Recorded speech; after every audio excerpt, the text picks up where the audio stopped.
Welcome to Selangor Turf Club 2024 KCC T20i Tri-Nations Cup. Match number 2, we've got Malaysia versus Kuwait. I got both the captains here. We've got Aslam, we've got Syed Aziz. It's going to be Aslam with the flip, Aziz with the call. Tails. Tails is the call.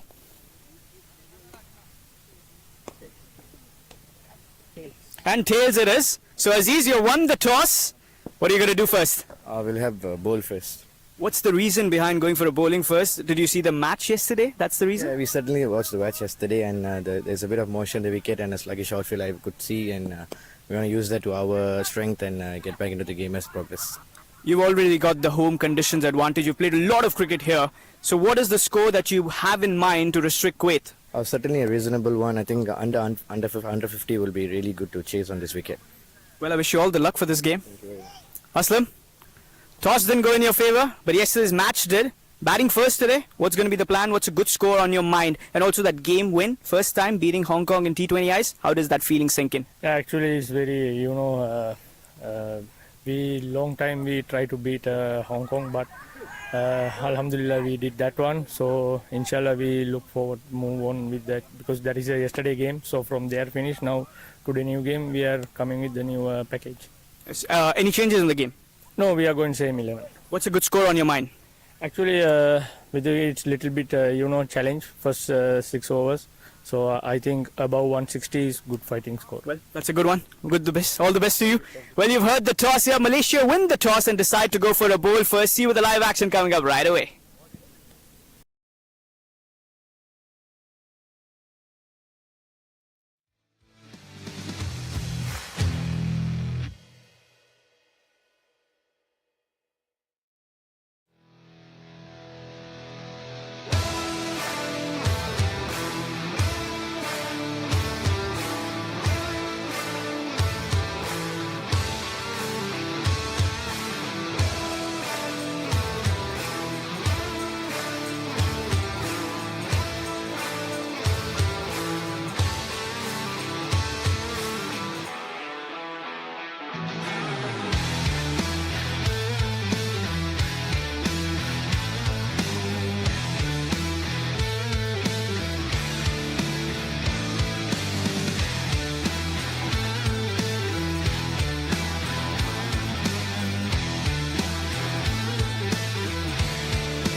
Welcome viewers to the match number 2 KCC T20i Tri-Nations Cup 2024. Kuwait taking on Malaysia. We're live from the Selangor Turf Club, Kuala Lumpur, Malaysia. And the toss has been done. Malaysia won the toss and have decided to go for a bowl first and have asked Kuwait to go for a bat. Let's have a quick look at the squads for this game. Starting off with Kuwait, Clinto Anto, you've got Ravija, Adnan Idris, man of the match from the previous game. Meet Bhavsa had contributed towards the win. Captain Aslam. Yasin was economical as always. The debutant from yesterday's game, Mohammad Umar. The left-hander chase master, Bilal. Nimish Latif. The paceman, Shafiq. And Nawaf Ahmed in that playing 11. No changes for Kuwait cricket. Here you go. We're going to have our Malaysian squad for today. The captain himself, said Aziz, the new appointment captain, and the debutant, Rajkumar Rao, is his laying and a power hitter, followed by Shavin Munandi, a power pack all-rounder, and Muhammad Amir, and followed by Akil Wahib and Ainul Hafiz, a wicket keeper, Shadad Ramli with a golden arm, followed by Khidr Hayat, well experienced and equipped, and the backbone of the team, Ahmad Faiz, and the left armour, pace bowler Rizwan Haider, followed by the magician Pawandeep Singh. That's the 11. So this morning Malaysia has won the toss, and here we go, the umpire well set. Two umpires walking into the centre. Mudassar from Kuwait cricket alongside Sivan representing Malaysia cricket as the match number 2 comes in. Match story from yesterday, Kuwait won that game with 4 wickets in hand, chased down and beat Hong Kong China for the first time in T20i. So big moment for them yesterday, and there were some happy faces in the dugout. Was a good chase. What do you have to say on that, Kamran? A very warm welcome firstly. Good morning, Harman, and good morning everyone. So yes, that's going to be another exciting second game of this KCC T20 Tri-Nation Series. Definitely, you're right, Kuwait must be on the palm as they have won the first game of the series, and they must plan something different against a total different side, as Malaysian is coming up with also with a totally brand new side, I would say, a new debutant, which Rajkumar Rajendra is gonna make his first appearance for the Malaysian side. Yeah, but he looks like a very promising player. Saw his clips. Very attacking batsman, and we wish him all the luck with his debut coming in. This Tri-Nations Cup already has seen 2 debuts. Yeah. Yesterday Mohammad Umar, and today Malaysia giving a chance to Rajkumar. And I think here comes the 2 openers as well. Clinto Anto alongside Ravija. They had the start yesterday. I think it was their power play, although they lost 2 quick wickets, but that power play start was something that changed the game's plan, made that target look easy, and that's what Hong Kong China team said to me post the game, that we were mightly 20-25 runs short, and that would have made a big difference there, Kamran. But yeah, it's a new game. You're batting first, and Malaysia always having that advantage of home conditions. Also, not only that, this is a good chasing ground as far as I know, and I've heard from you as well. that's right. As I mentioned earlier, anything close to 170, 180, unless you have a very decent bowling, you put score on 50, 140, you can still able to restrict the strike. But of course, the home ground advantage is always there, because these Malaysian players been playing here plenty of cricket here, and they know how this outfield and how this pitch operate. But definitely Kuwait must be adopted a lot of things from the yesterday game. Yes, of course, with every game you do learn about the conditions. The good thing is there's no rains, no signs of rains. The sun will probably come out in a short while. Also, there is some overcast conditions on the other side of this ground, so maybe the rain might come in the later stages, and that's one good reason why Malaysia captain Aziz wants to chase. He knows there's always going to be that added advantage when you know the target and you can play if DLS comes in play. So it's a very smart decision from Aziz, and I'm sure they've seen the first match. They must have read the techniques of what this team is doing. First 6 overs will be the overs of power play. We're going to have Rizwan Haider, the left arm paceman, to start the proceedings. Clinto will be on strike. Not strikers end. You've got Ravija. 2 fielders outside the circle for the power play. You've got a 3rd man in place and a deep square leg. These are your 2 fielders. A packed offside to save those runs. A slip in position. A short fine leg. The 3rd man in deep is the young Pawandeep. Here you go, the first ball of the second. And first delivery, Clinto doesn't waste any time, although he hasn't got that from the middle of the bat. The outfield a bit slow, as they will pick up a couple of runs. But you could see that start. The attack zone is on from the ball number 1, similar to what we saw in last game against Hong Kong, China. Whereas Hong Kong took a lot of time in the first innings. Here, Clinton knows that he doesn't want to waste those power play overs. You want to maximize those 2 fielders outside the circle and make use of that as a full advantage and getting as many runs as possible on the scoreboard in the first 6 overs. Anything over 50-60 without losing a wicket, you always have a well set rhythm there. That's right, well said, Harman. And I think that's a trick by Rizwan. And his thick outside edge fell short of the keeper gloves. It could be early signs of relief there for the batsman. Didn't carry towards the wicket keeper. Was that slower delivery? Rizwan knows, and you could see he's dancing down the track from the second delivery itself. That could have been a chance there. Almost a wicket. So close yet so far. But I reckon there was no edge there. It was just the swing that beats him. But a good delivery. Good Very well bowled. I think that's the first ball he pitched in the back of the length was just giving warning, I believe. Oh, beautifully done there. That's going to be the first 6 of the day. You can't bowl him that short of length because he's an excellent player of that pull shot. I told you yesterday itself, you can't pitch him there. And Clinto has pulled it away for a maximum. And he's pumped, and why not? Definitely he is not making any mistake putting that ball to right area where it's supposed to be gone. And the first maximum definitely must be very pumped. It's outside that Selangor Turf Club, almost at that horse course, and you can see what a strike was that. And that's Raj Kumar, I reckon, the debutant, who had to go and bring the ball from the far end. But what a shot, what a confident strike was that. Third delivery into the game. What do you got to say on that, Rizwan? Well, that's a very good shot, and of course an ideal start for any batter. Everybody would want to have that big blow on the first, so that will give them an extra boost. Why not? It's always a very good start there. And I think that's where the aggressive approach comes in. They know their plan, they're sticking towards it. Now they already had that deep square leg. Now he's a bit squarish in that catching position.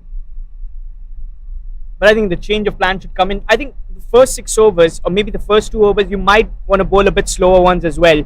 Don't let the ball travel to the bat very easily. Let it stick to the wicket a bit. Let the batter reach out for it, I reckon. That's going to be the plan from the bowler, Rizwan here. I think that's the right areas where you have to bowl with the new ball. In particular, usually when the bowler comes in bowl the first few overs, they try to utilize the new ball, swinging, bringing that ball in and out from the batter. Especially in particular, Clinto is a very decent batter against a shorter of the length ball. And by now, I hope Rizwan realized that.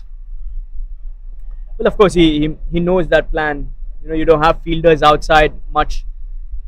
But I reckon the third man could have been called inside this circle. Maybe you could have gone for a deep mid-wicket against Clinto.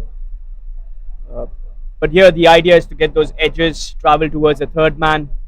Oh, look at that shot once again. Fielder. And he's taken it. What a catch there from the captain. Aziz has got safe pair of hands. He was right in place in that mid-off region.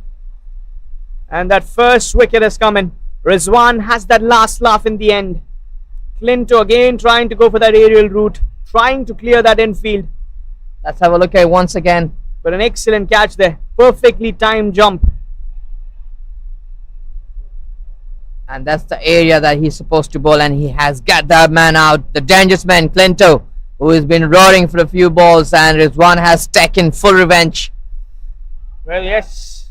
If you get hit for a 6 and then you take a wicket, I would still say that is a happy over for you. Adnan Idris, man of the match from previous game, walks out in at number 3. Another right-hander joins Ravija. And Ravija and Adnan have played together in the domestic circuit in the same team. Got very good coordination. And they like batting with each other. That's probably one reason why he's been sent in at number 3. But yeah, a big blow early on. Clinto is an aggressive batsman, was wanting to go for the big shots. Did get a 6. Again, was trying to put pressure on the bowler. But just a very good catch. You got to credit Aziz for that catch. He's in the frame. And probably he's hurt his fingers a bit. Because that Kookaburra ball does slug you with. That's right. That was an easy catch, especially with the new ball going straight to your and he has to make some adjustment to the jump, and he has executed well. Good catch. Excellent captain. take there. Full marks to the fielder, Aziz. And as a captain, you can't be dropping catches. Exactly. Always got to set the example. And he's done that right. Adnan on strike. Final delivery of the over number 1. Here comes the bowler. It was an excellent Yorker lane delivery. A dot ball to finish off the over. 8 runs coming off that very first. Also a wicket of Clinto. It's a good over, I would say. 2 new batters in the middle. Adnan facing only 1 delivery, and Ravija has been at the non-striker's end. I think that's Malaysia will be very pleased, and that's what they're looking for, the first early breakthrough. It's always put you a bit of pressure when you're taking the first wicket. Definitely put you a bit of back foot, but definitely Adnan and Raveja must be eyeing for this over. And here we go with the right away. Pawandeep has been introduced. A left arm coming to play. I think it's a very similar plan to what Kuwait cricket does. Yep. Kuwait has a similar plan. First over with Shafiq, and then they go with Yasin Patel, the left arm spinner. And that's been the modern day cricket story. You see that in international games as well. That's right. And Pawandeep, he's got an excellent arm ball. Oh, He can yes. drift the ball in. He can spin it away from the batsman. He's a class, and he's been under 16 player alongside with his brother Viren. Virendeep Singh, yep. He's now in Australia. 2 But- class acts. Oh, 2 brothers yes. in destruction, I say. These 2 brothers has been serving Malaysia for a very, very long time. And Pawandeep here gonna offer a lot of experience. So Raveja has to be very careful. And he's coming in with over the wicket, a diagonal run up, slip in position. Ravija on strike. Here comes the first delivery. Oh, that's Oh. oh yeah, he's taken the man out, and it's been given out. Raveja depart with no runs. That's a big blow there. 8 for 2 Kuwait. Ravija goes without troubling the scorers. And Pawandeep Singh strikes from the ball number 1. And- oh dear, what has happened there? And that's the ball we were talking about. The ball was shipping into the air, coming into him, and there you go. Raveja has no clue whatsoever. Has been surprised. Well taken by the Faiz, Ahmed Faiz in the slip. That was an excellent catch, I would say. The slip fielder, he knew that was coming towards him. And that was the delivery. And what a way to start the over here. Pawandeep Singh, Malaysia are cruising. That first 4 deliveries look like Kuwait are all over them. But that wicket of Clinto, and Pawandeep says, I'll not be out of action as well. He gets the big man, Ravija. Oh yeah. 8 runs and 2 wickets down. And Meet Bhavsar, the left-hander, walks out. He's got a big responsibility up his sleeves here. Would have had Definitely. shot to come in so soon. Just 7 deliveries into the game. 2 new batters already in. Excellent bowling here from Malaysia. They're sticking to their plans. A very confident side. And Pawandeep Singh doing what he's been known for. The man with the golden arm. That's right. He has been very unpredictable, and that's why we call him with the golden arm, because he is having a lot of varieties. If he's not able to disturbing you with the arm ball coming in, he has more trick to play with, and that's the first ball that you have seen it. But now Kuwait has to build this partnership to make sure this scoreboard ticking. Another good delivery there. He's testing the batsman on every occasion. First Ravija, now Meet. And Adnan wants to have a short word with him. Words of advice from that senior player to another senior player. Meet Bhavsar. He's young, with loads of talent. He's been the youngest player to represent Kuwait. Has done real good. International circuit, call it the domestic. Here comes Pawandeep. Oh, that's a very good tight line and length. Excellent bowling here. He's not trying to do anything extra, and that's what you want to stick. You want to stick to your abilities. Another dot delivery.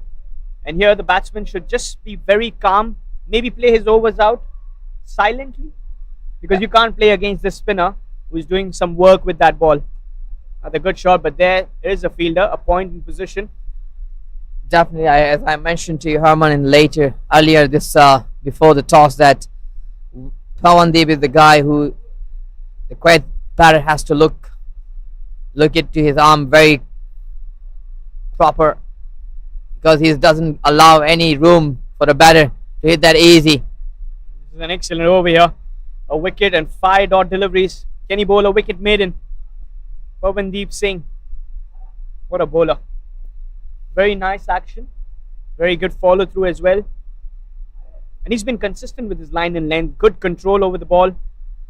And that's what makes him special, actually. Another dot ball. That's a wicket maiden there. Excellent start here from Pawandeep. The left armer has created some magic from the ball number 1. At the end of 2 overs, Kuwait are 8 for 2. And that's a very tidy over. And he has been right on the money from the very first ball, giving the second breakthrough of his team. Quite a little bit on the huddle side, but all they need to do is now to hold their nerve. Both these two batter, Adnan and Mitch, has to try to rotate the strike, look into the ball few, probably say, I would say 1 or 2 over, just rotating the strike. I think on this wicket especially, that first 6 overs might be a bit tricky as well. We saw that in the first innings as well. Or you probably got to be very aggressive like Clinto was, but there's also high risk involved in that kind of batting. But Pawandeep Singh, all frames were on him, and why not? A wicket maiden to start off. And they continue again with Rizwan. See Kambangan in. This time he tried to bowl fuller. Another dot ball here. Lovely weather out here. A bit humid, but still very bearable, I would say. Kamran. Yes, that's always, the weather is always a bit of humid, but always breezy. So that doesn't really put you in trouble. Yes. But very pleasant weather at the moment here in STC. A beautiful atmosphere here for the KCC T20i Nation Cup 2024. A credit goes to the Kuwait, as has been the organized, organized, and that's chance of the catch. That's the call, oh dear. That was almost travelling towards that mid-on fielder.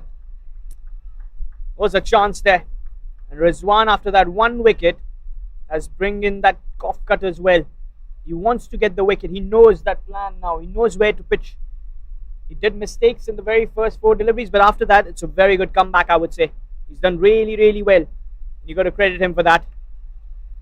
Definitely, he has adopted quick one. He tried first few balls. Oh, that's the back of the length slightly, but well executed. A tight line length. Well, he has been developed over a period of time very much. He is now much more mature bowler.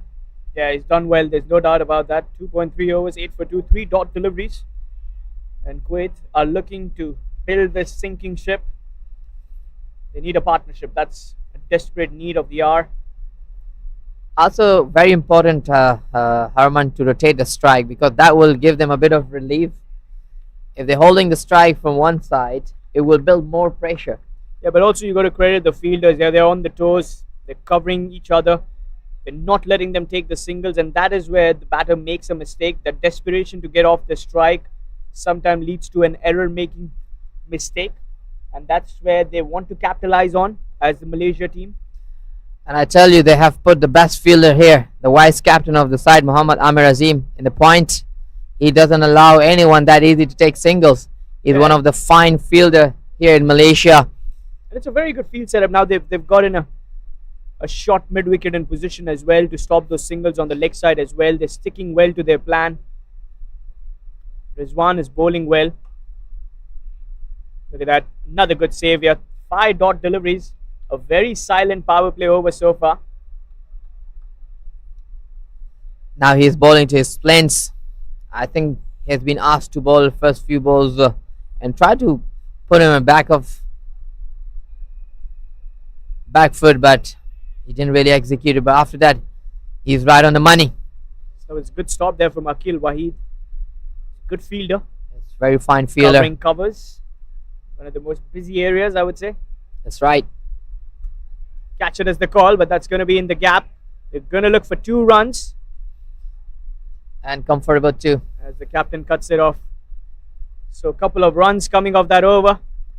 At the end of 3 overs, Kuwait are 10 for the loss of 2 wickets. Another tidy over here from Rizwan. Looks like he's found his rhythm. That's right. I think the more advantage also, that's their home ground. So they feel more settled and easy going for them. But now Malaysia will continue, I believe, with Pawandeep again with the second over. all they need to do is Kuwait batter need to do it Adnan and mid to making sure to rotate the strike. Don't go hard on Pawan because he's the one bowler who can destroy the side one-handed. You can see the umpire was not happy with the helmet coming off in every over, as that does lead to the wastage of time Right. for the allotted time, and maybe that's one good reason why he's not in the favor. And I always believe that helmets should be worn. It's always a protective gear that you need to have, especially in a game of cricket where those sweep shots come in. The modern day cricket, That's the right. reverse hits, you never know what might edge in. But a slip in position for Pawandeep, a wicket maiden to start off for him. As he comes on to his second over, starts with another dot delivery. But it's also very important, I believe. I think the batter feel more comfortable and see the ball more clearly when they come to play a spinner. Of course, helmet give you protection, but not a clear vision. Yeah, the grills surely do make that vision a bit problem. That's going to be a welcome run there in the over. Direct hit could have been a close one. It's excellent fielding here. Mid-on was in position. It was the captain Aziz wanting to go for that shy at the stumps. And you can see Pawandeep just moving out of the way. Quick throw. That was a very quick throw, no doubt about that. But a single. The bank account opens for Pawandeep and his That's bowling right. figures. But he's been excellent. I've heard about him quite a lot. And well, he's doing a lot of justice to his name. And that's the way where the Kuwait has to do the same trick things. Single double at the moment to develop that keep ticking scoreboard. And when there's a loose ball, then yes, they should open their shoulder. For now, they should have the adoption against the new bowlers. And that should be the way. Another single here. Yes, as you mentioned, I think dot deliveries would be the most unlikely thing to do here. But here, the bowling has been really good. But also, yes, they need to take singles at least, a couple of runs. Just make use of the power play. Don't go for the big aerial shots, I would say. That's fine. But at least keep that scoreboard ticking. Yes, that's right. It's very important for them now to rotate the strike and go for a loose one. And that's a very good shot. Very good shot there. That's running towards the boundary line. And that will be a 4. Meet Bafsa on the back foot.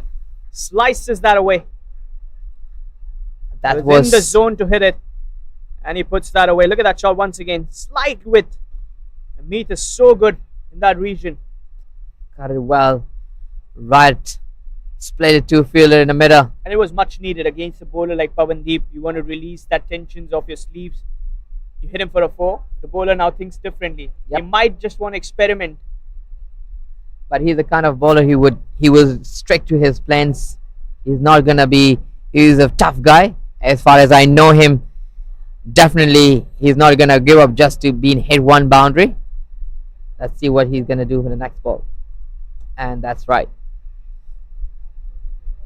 That's a good delivery there. Dot ball. He's a very composed, very Looks like a dominant. very, very calm cricketer. Yes. Sticking to his plans. Cool-minded. That's what you need. That didn't come in from the middle of the bat, but will still get them a single. Meet will keep the strike. At the end of 4 overs, Kuwait are 17 for the loss of 2 wickets. Another good over here. 7 runs coming off it. 7 for 1 and his 2 is Pawandeep Singh. And I would say it's a better over for the Kuwait, as they have been able to take a strike, and the more importantly, they have get the boundary where they release a little bit of pressure. Nevertheless, a bit of change in the bowling lineup. The captain decided to take over the ball and take the responsibility. Say Aziz. So the captain bringing out the first change. It's a right arm pace man, left hand batsman. So the captain is the first change in the over number 5. 2 more overs, a power play to go here.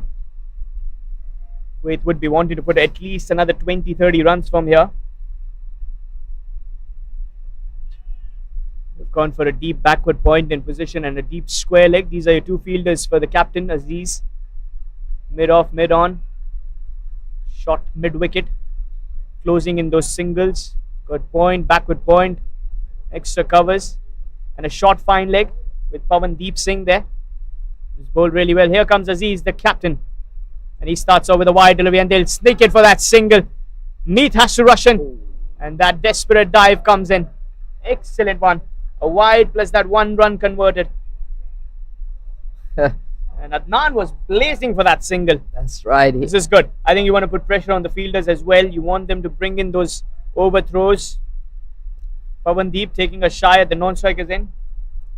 But that shows how calm a cricketer Pawandeep is, because he saw that the non-striker's end would be the aim to go for. He's a very mature cricketer. Seems like the captain says he's wanted to bowl that fuller Yorker line delivery right to the block hole. Slightly executed. Swing and a miss. Adnan trying to open his arms, but that pace was a bit too good for him. Dot ball for the captain Aziz. Well, they have had a very decent field setup according to his bowling. Said Aziz is also a very tricky bowler. He mixes up delivery, sometimes slow one. They're looking for that single. The mid-off will cut it off. Comfortable run there for Adnan Idris. 20 for 2. We were talking about left and right hand combination, and that's where the bowler also get a bit of hustle as well as the fielders. And the more you keep that fielder on the move, the more the batter get advantage. It's all about containing the energy. The more energy they have, the more you get in trouble. It's been worked away on the leg side. Pawan will cut it off. Just a single. This is good batting. You rotate the strike, let the bowler play his mark. Don't let him get settled with the right-hander. And also, as a bowler, you got to think differently. When you've got the right hand, left hand, it's not always easy to bowl consistently in the line that you want to pitch at. And that's smart right. work. Adnan and Meet are two experienced campaigners, and they want to take the responsibility. And now they've gone for a long off in position in the deep. The third man's been called inside for Adnan, and a deep square leg in the deep. Oh, that was a good delivery there. Took him by surprise. Adnan was just trying to go for that uppercut, trying to open the face of the bat, just edge it over the fielder. But that could be a risky shot sometimes. That's right. So I think Adnan realized that like fine like a throw-man and also up in the circle. So he wanted to execute that above their heads, but the pace was too good for him. Yeah. Aziz doesn't look like a very quick bowler, but he's bowling at some good genuine pace here. You won't be surprised. He used to be a very pacey bowler. Pulled away for a single. Still one more delivery remaining in the over. It's 22 on the scoreboard for the loss of 2 wickets. He was a very quick bowler. He used to bowl very fast. A genuine pacer.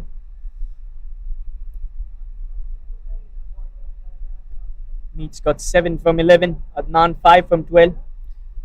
So Shot. also, as I mentioned, this can just change with a 4 and a 6.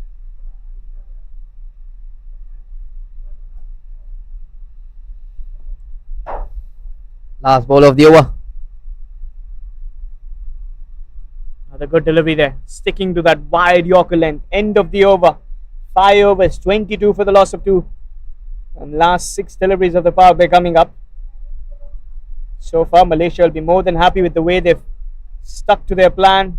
Restricted Kuwait to open their arms, get 4s or 6s. That's been excellent work. Definitely, that will be the plan. But they continue with the Pawandeep, bringing him for his 3rd over, and he's been exceptionally good. The first 2 overs, he's the guy who is can really make the teams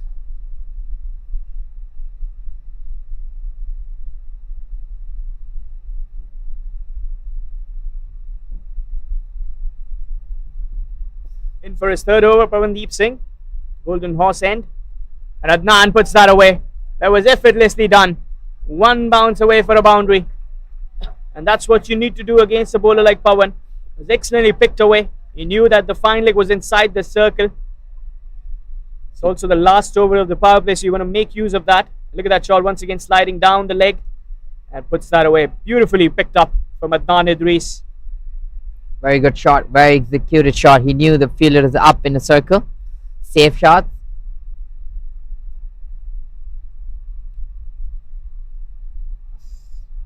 Wide signal there from the umpire. Well watched, I would say. He's looking at the ball till the very, very end. That's right. And Pawandeep wanted to bowl that outside off stump, as he has put the earlier ball, the first ball, on the pad, which was not really well executed. Let's see what happened in this ball. Catcher is the call. And that's a soft dismissal there. A half-hearted shot from Adnan. He wanted to clear the fielder. And second catch for the captain. Aziz has been safe as a bank locker. That's right. He has been good with the ball. He is now very effective with his hands. Here you go. Once again, Pawandeep has bring that ball into the pad, and I wanted to go up and out. But Sayadiz make no mistakes. A brilliant catch, a safe hand. Happy faces. And Malaysia take that's the third. 27 for 3. Second wicket for Pawandeep. And I think this kind of a bowler, you've got to be very, very careful. You can't give away wickets to him, as he can get full control. And in comes the captain in at number 5. 27 for 3 inside of the power play. Not a very good start for Kuwait, I would say. And Malaysia are all over them. And that's the reason why the captain decided to bring Pawandeep for his third over. And because the captain believed that he will make him play Pawandeep in the circle, he is way capable of to give him breakthrough. And here, Kuwait is on the bleed, losing 3 wickets. Only 3 wickets in the first power play.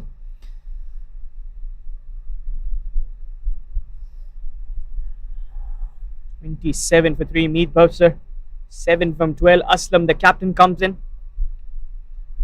They have played very good cameo, Harman, but yet to put a good show, losing another wicket. I think Pawandeep's overs are going to be lethal. We always knew that. And the way he's bowled, full marks to him. Even after being hit for a 4, he stuck to his plan. Came in with that surprise delivery which came in towards the batter. He was trying to just chip that over the 30-yard circle. Here comes the bowler. And Similar Aslam comes delivery. with that forward stride, defense, a dot ball. No problems there for Aslam. And I think they know that they can't afford to lose another wicket from here. All they need is to develop, to have this one big partnership. Another dot ball there. You know they have got a packed offside field. And they've been doing very well. They're saving all the runs they can. And that's what brings in all the change as well. Definitely anywhere you see they cut off the single, the pressure builds much. The more dots, the pressure builds. Oh, Goes for that sweep shot. Although there is a sweeper there. Will just be a single. Gets Meet Purser on strike. 28 for the loss of 3 wickets. Final delivery of the power play. And Malaysia has dominated those power play overs. 3 batters back into the dugout. Clinto, Ravija and Adnan Idris to name them.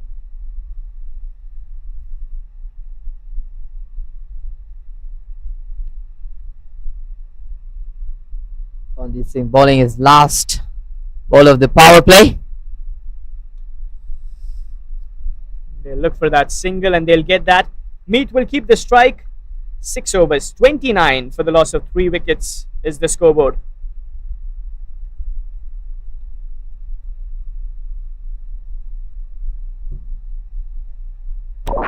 There will be some change of voices, as there will be Dinesh joining me in the comm box. Dinesh is a happy man. Being from Malaysia, his team is cruising at this stage. Dinesh, welcome to the comm box. A very good morning to you. Very good morning, Harman, how are you? Doing very well. What do you reckon on this performance from your team so far? 6 overs, 29 for the loss of 3. Power play comes to an end. Here's the signal from the umpire, Mr. Mudassar, representing Kuwait cricket. Alongside him is Sivan from Malaysia cricket. Well, it's been a great morning so far for Malaysia, nonetheless. 6 overs, 3 wickets, not many runs conceded, nonetheless. New captain, maybe new fortunes, but you can't write off Kuwait. Yesterday they were in the back foot at a certain point, but they see themselves being the better team. And it's the experienced veteran, Hisahaya Durrani, to continue from the Seri Kembangan end. Good delivery there. Now the power play is opened up, so you're going to see a lot more doubles coming in. Both Meet and Aslam like to run between the wickets. As you mentioned, the experienced seasoned campaigner Khizar Hayat comes in at the over number 7. 30 runs, 3 wickets down on the scoreboard.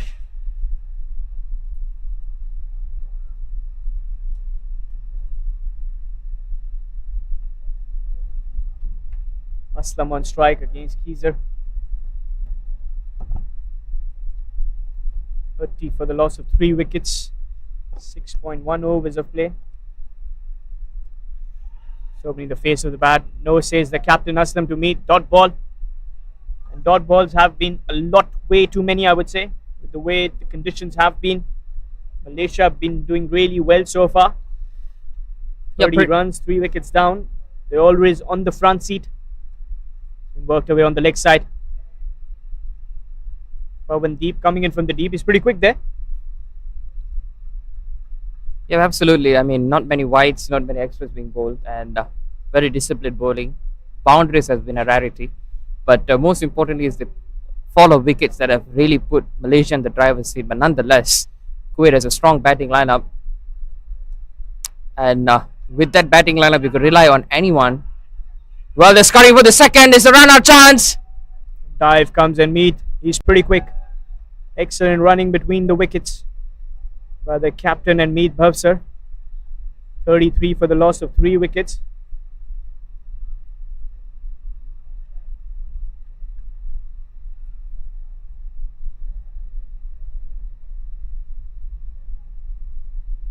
Single, dot ball, single and a double. That's been the story so far from this over. 6.4 overs. 33 on the scoreboard. Here comes Khizar to Meet. Worked away on the onside. It's just going to be a single as Rajkumar picks it up. The debutant Rajkumar. Well, the last time when Kuwait had an encounter with Malaysia, it was in the best of outings, as Kuwait actually got bowled out for 87 and Malaysia won by 7 wickets. Maybe this could be the redemption story, maybe. Yeah, and they haven't beaten Malaysia for a very long time. And that was the story with Hong Kong, China as well. But yesterday they did defeat them. Loud appeals there. Not out, says the umpire. It's probably an inside edge, I reckon. Trying to go for that sweep shot. End of the over. 7 overs, 34 for the loss of 3. Another 13 overs remaining. Kuwait needs to get runs on the board. They need to bring their guns out. Get some runs in. It's very important at this stage to accelerate as well. You don't want the batters to be in the deep end, facing difficulties. You need one big over. That's the desperate need of the hour for Kuwait. And a change of bowling by the captain, Syed Aziz. Looks like they've gone for the bowler, the vice captain, Azim. And normally you would see a lot of fast bowlers being bowling, but knowing the conditions here, the SCC Oval, it pays favor for the ones who's bowling spin, because in the domestic circuit, when we are watching it, after the power play, you could see that the spinners being brought a lot, and many spinners are in the batting lineup, so in the squad. And we could see Amir Azim not normally won't bowl given opportunity, but he's a part-timer. Today he's up. Well, the captain opted him to bowl. Let's see what can he do. It's been hit away on the onside. 2 is the call, and Meet will rush in. Excellent running between the wickets. That's what is needed, and good backup as well from Aziz. They fielded well. As a fielding out of, they've been really good, and that's what you want to do. Yesterday fielding was a concern for Kuwait. If you remember, there were a lot of drop catches, a lot of missed throws that led to the overruns coming in. The overthrows were plenty, and at this stage, 36 for the loss of 3. Meet and Aslam have a big responsibility.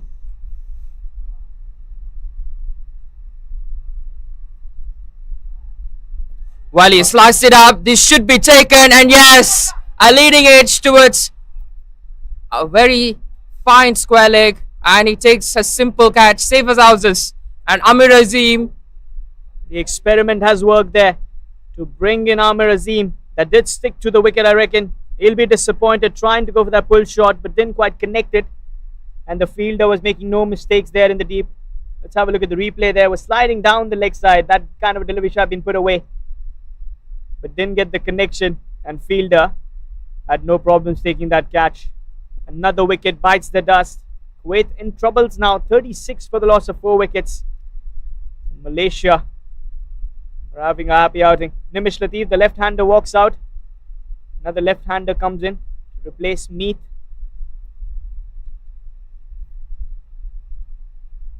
There are a lot of positives, I would say, at this stage for Malaysia cricket. They've started well. They've bowled in the right areas, and it's a good start. It's been a very promising start. New captain is just bringing new ideas into the play, and it looks like it has paid fortunes.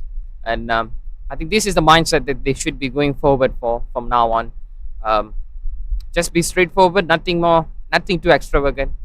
And they've so far not experimented anything or take anything being complacent.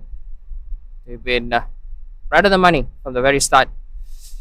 Well, Kuwait in a bit of bother here, and definitely they need someone special to do it. Well, the skipper is inside. No better batter to put in this stage who can really absorb the pressure, Nimish. And it's up to these two to take this further.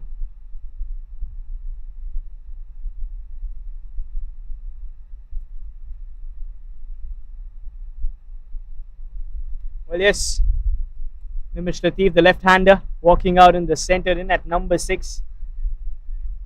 They need to bring things back in favour of Kuwait. They need a partnership. They need runs on the board as well. It's a good track to bat upon. Another single there. Bringing Amir Azim as a bowler has worked in the favour of the captain. Looks like anything the captain touches today is turning out to be gold.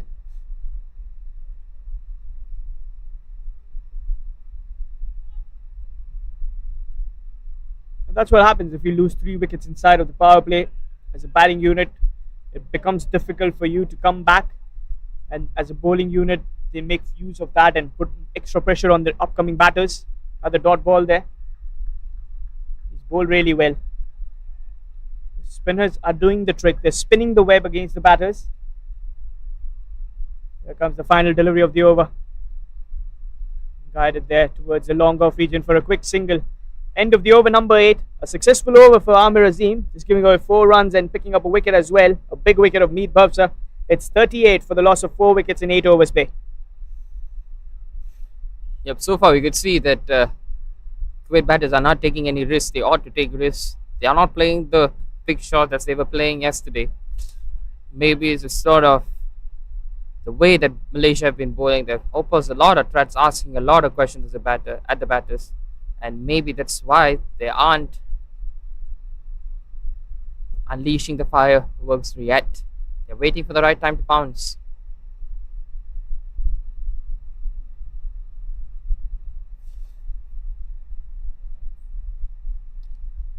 Again, batter taking a closer look on the field where he could assess and exploit.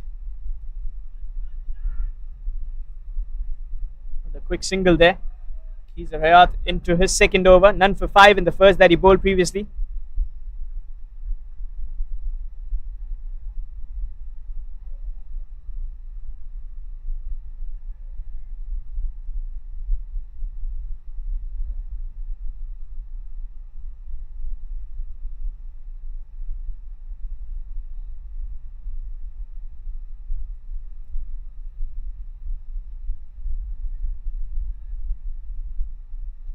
Nimish on strike. He's got 1 from 2.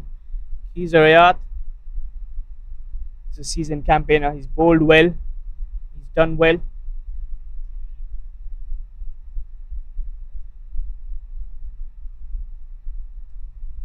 Another dot delivery. Well, Did surprise the batsman with that extra bounce.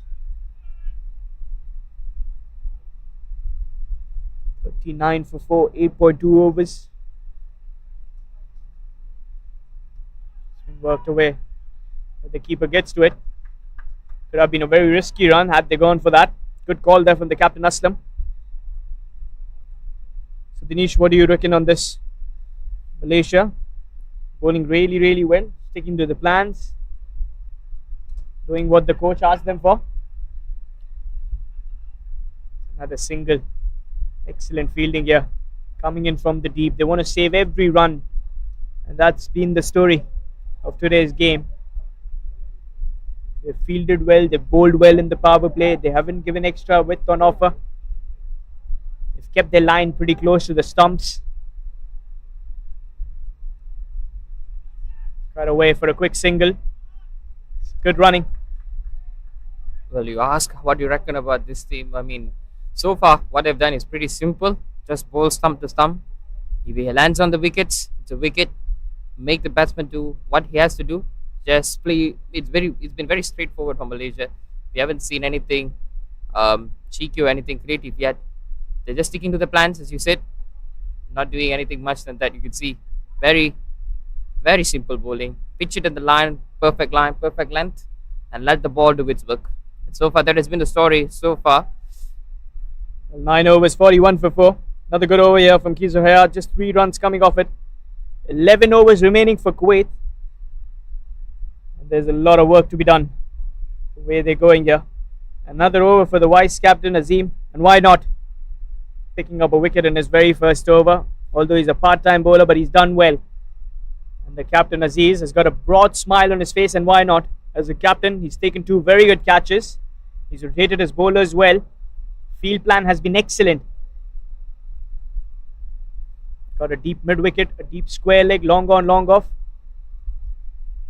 and a deep covers in position. These are your 5 fielders outside the circle for the left arm Amir Azim. 42 on the scoreboard, loss of 4 wickets. Nimish, the left hand right hand combination here for Kuwait.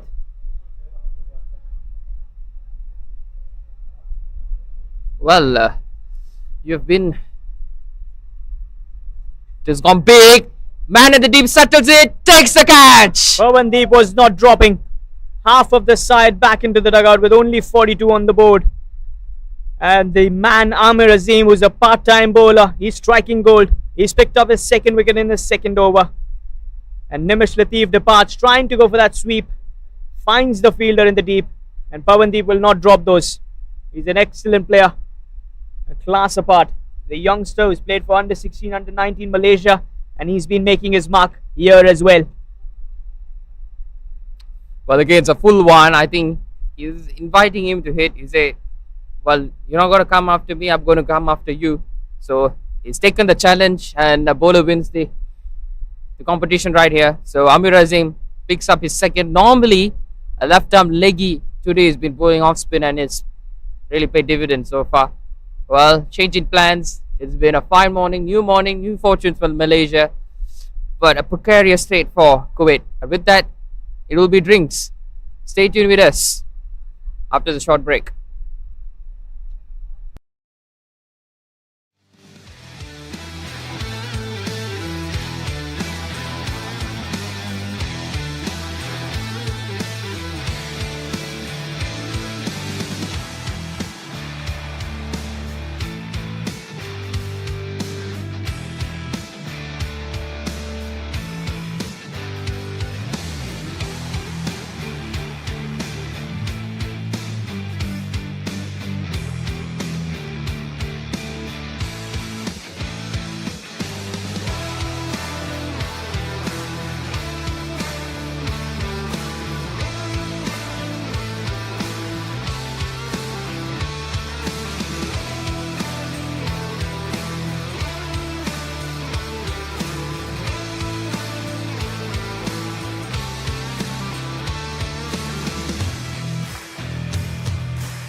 Malaysia are right at this stage. 42 for 5 is Kuwait. And Umar Abdullah is the new youngster. He's playing his 2nd international game. Makes his way towards the centre at number 7.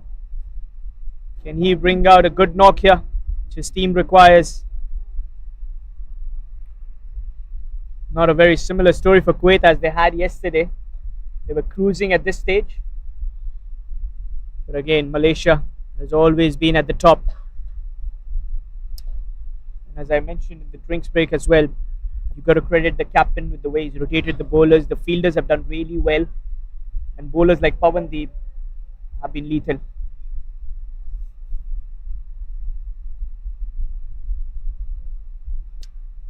Dot ball there coming on the back foot. He's trying to pull things back for his favour. A lot of pressure for the youngster right here, but he's done well yesterday. 20 coming off of 20.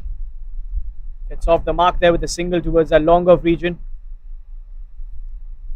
Well, you could see that now Kuwait batters are not trying to take any risk. They're trying to build a partnership, which has not been the case in this first half so far.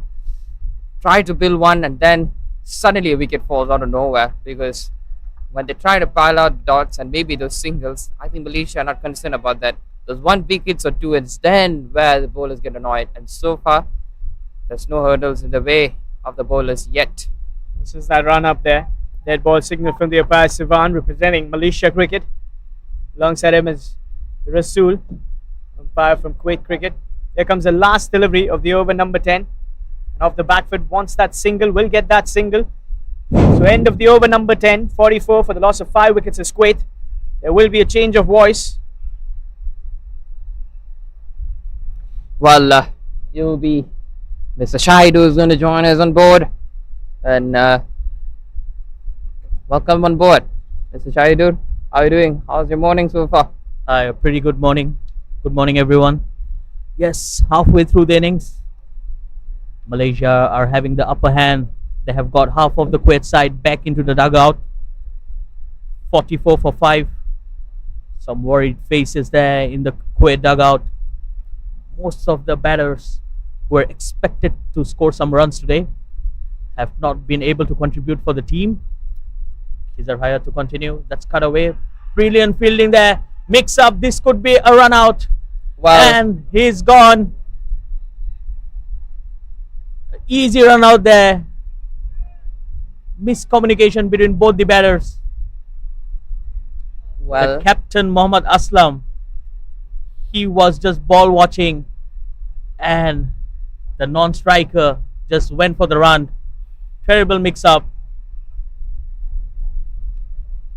well, that's a complete miscommunication right there. It's a absolute howler in the middle, and you could see that Sheikh Aziz is really happy with him, but not so happy as one of his man has injured.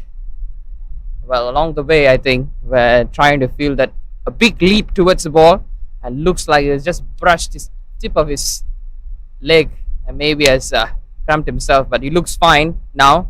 Yep, happy faces all along the Malaysian squad, but not so as the youngster departs in the most bizarre fashion, and that's what you wouldn't want. This will definitely rub salt in the wounds. Well, 44 for 6. And that brings in Bilal Tahir into the middle. Bilal Tahir is a good all-rounder.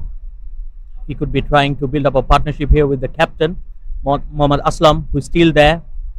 So Kuwait will be heavily relying on this pair, probably the last recognized pair in the batting lineup.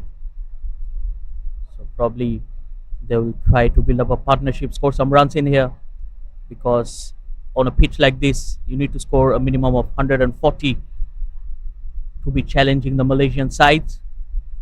So far, Mid Basfar is the only batter getting to double figures, and apart from that, it has been single digits, and no one seemed to be promising. It's so far a one-sided performance, and Kuwait would want to change that at any point of this time, because as you mentioned, this one recognized pair, and apart from that, they will reach the tail, and obviously every run from there on will be priceless. But now this is a really precarious state for Kuwait. They would want to resurrect as quickly as possible. They still have time. 58 deliveries left in this first innings. Yes, Khizar Hayat on the other hand have been very impressive today. 2.2 overs, 9 runs without a wicket. He has been very good with his line and length, very tight, and he's bowling to his field, doing the basics right, firing it in once again. He's bowling at some good pace in here. Khizar Hayat is causing some trouble for the batters. Bilal Tahir on that occasion couldn't connect, but there's still a lot of singles on offer. It's a pretty wide open out infield, especially on the onside. A lot of singles to be offered. But yes, with a bowler of Khizar Hayat's caliber, he's going to bowl just at the fourth stump line. Very consistent.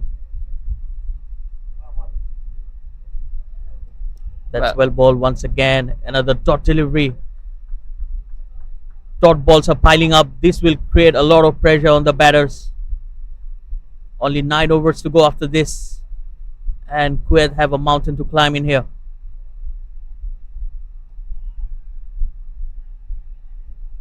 Well, that's the thing, isn't it, about consistency, as you mentioned.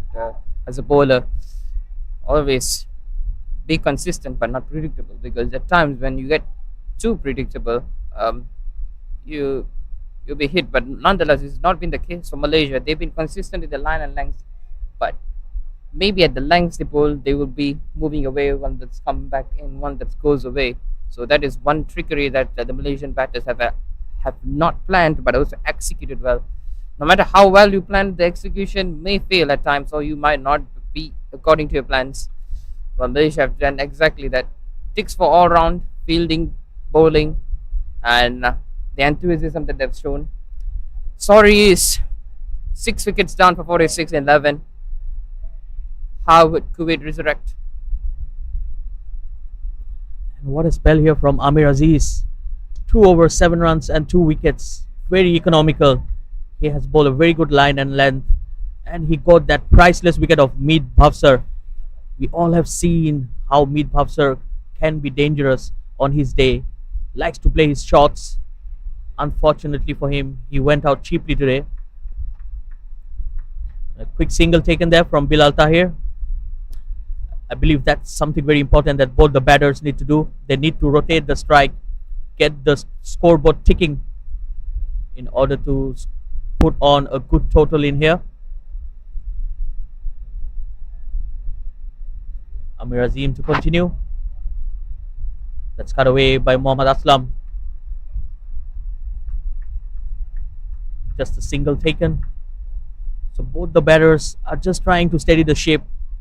They need to ensure that they don't lose a wicket in the next 2 or 3 overs. Amir Azim has been bowling exceptionally well today. And what a shot! That's a huge 6. Good comeback here from Bilal Tahir. This man likes to go over the outfield. Huge hit in the mid-wicket region for a 6. That's a welcome boundary for the Kuwait side. Well, most importantly, that has definitely eased the tensions, and it breaks the shackles of the side who've been struggling to score. And with a magnificent way, they bring up their 50 as well. That's a marvelous strike, much needed. And who could they ask for better than Bilal Tahir to strike it? Yes, absolutely. Amir Azim just drifting short on that occasion and punished by Bilal Tahir. And this one goes high.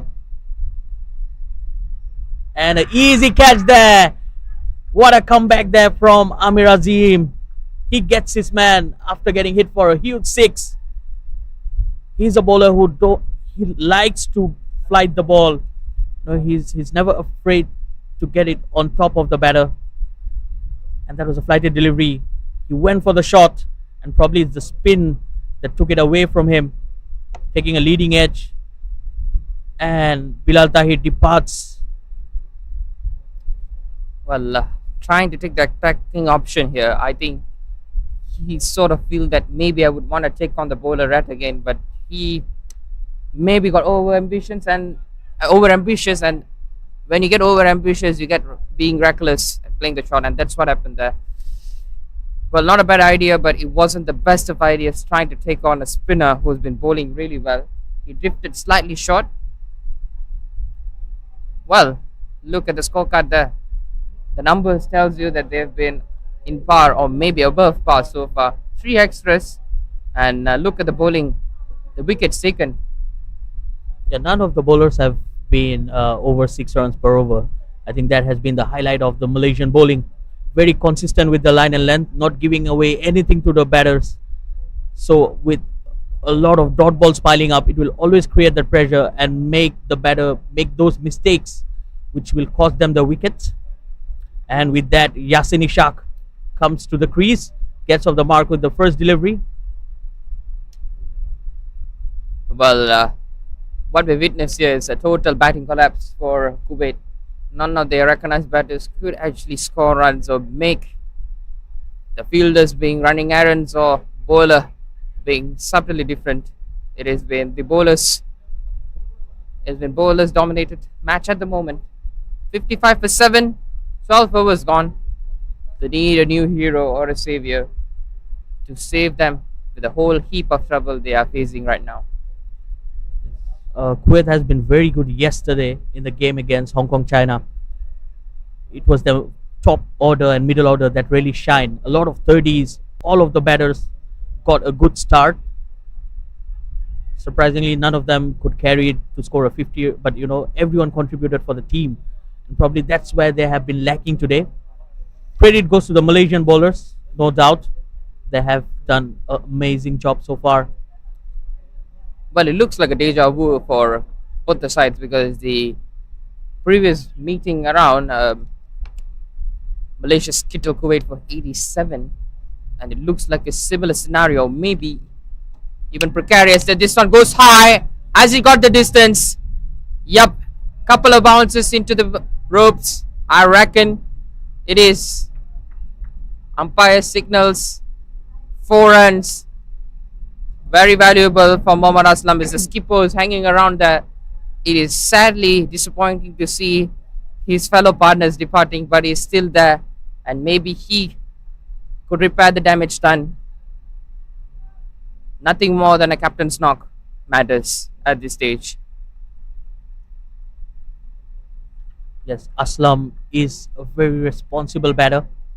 Averages 20 plus, and he has a hefty strike rate as well. He has the shots, but at the same time, he has the temperament to carry the innings. So the Kuwait side will need his services today.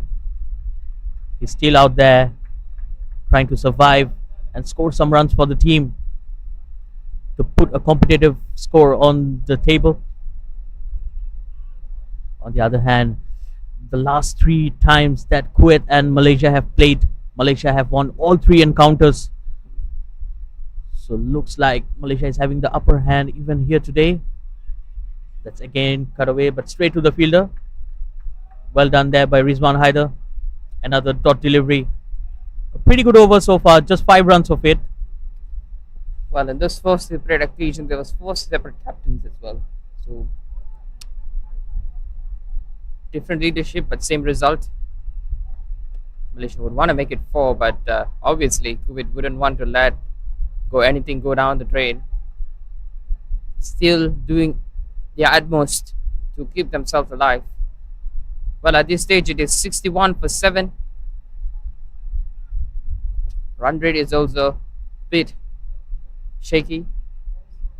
Yeah, they're still going at under 5 runs per over. Look at the Malaysian dugout. Some happy faces in there. They're pretty happy to see how things have went for the team so far. So Amir Azim will be continuing his spell. He's coming into ball the last over of his spell. 3 for 16. 7 overs to go in this innings. So Kuwait should be looking for that 120, 130 mark to compete in this game. 120, 130 on a pitch like this could be very tricky as well. It's not easy to bat, especially for spinners. The ball has been gripping and stopping onto the bat. It's not coming very good onto the bat. So not an easy task for the batters to play out there. So Amir Azim to continue to Yasin Ishaq. That's cut away just for a single. Good looking shot. So this pair, they're trying to score a lot of singles, just to build up a partnership going on. Aslam is batting on 15 of 22, slightly on the slower side, but probably he has also seen a lot of wicket falling on the other end.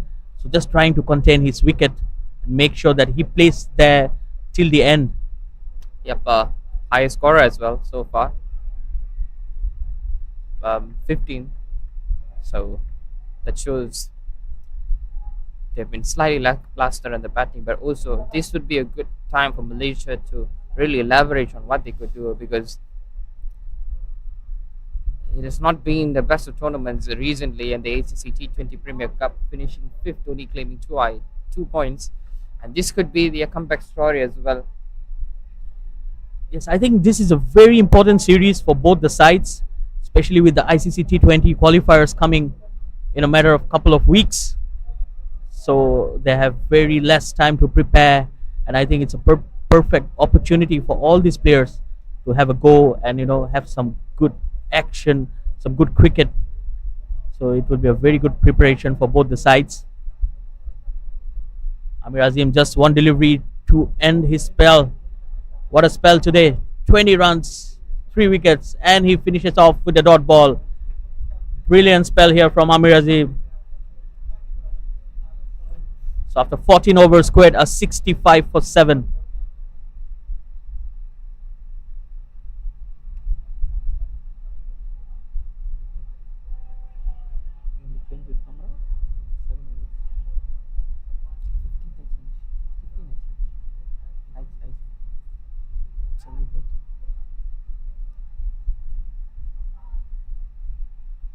So the captain, Syed Aziz, bringing himself on.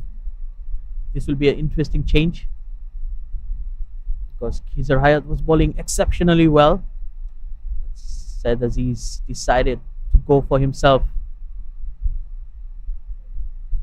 Syed Aziz taking the responsibility for being the captain in absence of Virendeep Singh. But I'm sure he'll be guided by Ahmed Faiz, the most experienced campaigner, the former captain of Malaysia. So he have a lot of experienced player around him. Well, it's a good understanding with them, the bond that they've been together with for a couple of years now. They're playing together. Obviously, they know each other well, and it's always good to see that others are lending a hand. And obviously, it's a learning process for everyone. Rome wasn't built in a day. A big heave. Swing and a miss. Good delivery there from Syed Aziz. Syed Aziz is a very good cricketer. I mean, especially when he's bowling. He has a good think tank.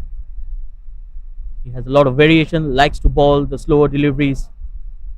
So it's not easy for the batters. Oh, look at that. Another swing and a miss. He's bowling a very good line just on the fourth stump line. Again, a swing and a miss. Dot ball. This will create a lot of pressure on Yasin Ishaq. So far, he's playing on 3 of 6 deliveries. Well, it looks like Syed Aziz still has the caliber to clean up the tail, because one earlier on being squared up, and to do a little modification, but it's always okay. Well, a bit comfortable 2 runs. That's the thing. In the modern T20s, you would want someone who could be available in every spot, no matter batting or bowling. Well, like for a bowler, a minimum requirement is you are able to keep a line along the power play and access the variations when after the power play, maybe towards the dead overs. And as for a batter nowadays, teams seeking for all-rounders, or maybe someone who can bat at the start, just set the monotone, and you want someone who can come and assist the middle order and bat with the tail. Because in any stage, you would want someone to help at some phase. You can't be over reliant on one particular role nowadays, and that's what we have seen so far. Yes, exactly. The modern day cricket requires a lot of all-rounders, and we have seen how most of the teams have a lot of spin bowling all-rounders. We have not seen fast bowling all-rounders as much as we do for spin bowling, but that really helps the team to build up the combination. Oh, that's in the air. Syed Aziz underneath. And a comfortable catch. So the captain, Mohammad Aslam, he departs. Well, the captain to captain contest, and Malaysian captain wins that. And a heave into the leg side, a leading edge, captaincy's mine, a comfortable take. He joins the wicket tally as well. He opens his wicket tally by getting the biggest of them all, and the skipper of the ship has to depart, and looks like it is not sailing well at the moment. Yeah, seems like a slower delivery. Just like I was saying, he likes to vary his pace. You know, he bowls a lot of slower delivery, but on the seam. So as a batter, it's very hard to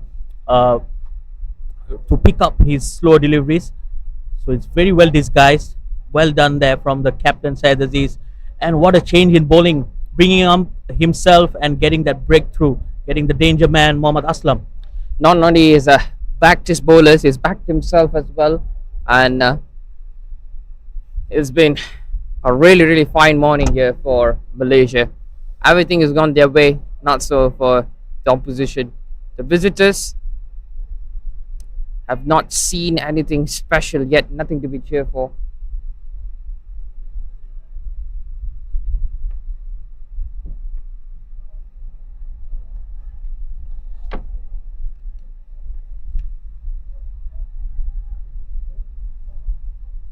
And with that, Nawaf Ahmed will be the new batter.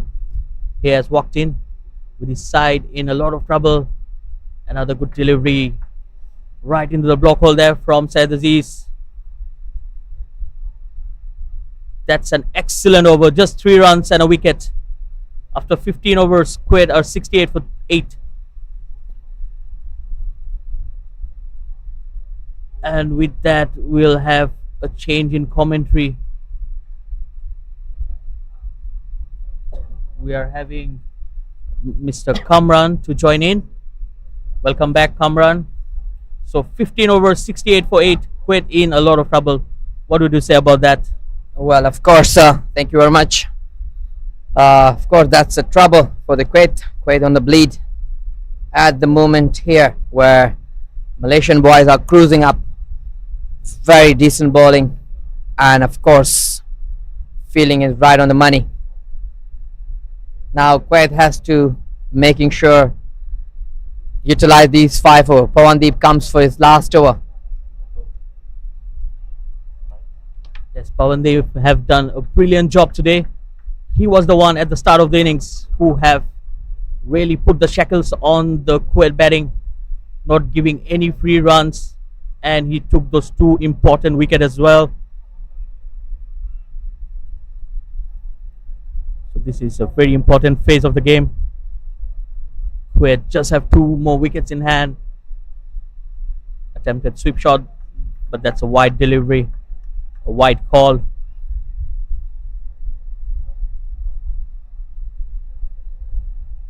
So very good stuff here from the Malaysian side. The bowlers have done an exceptional job. On the other hand, Kuwait batters have really struggled today.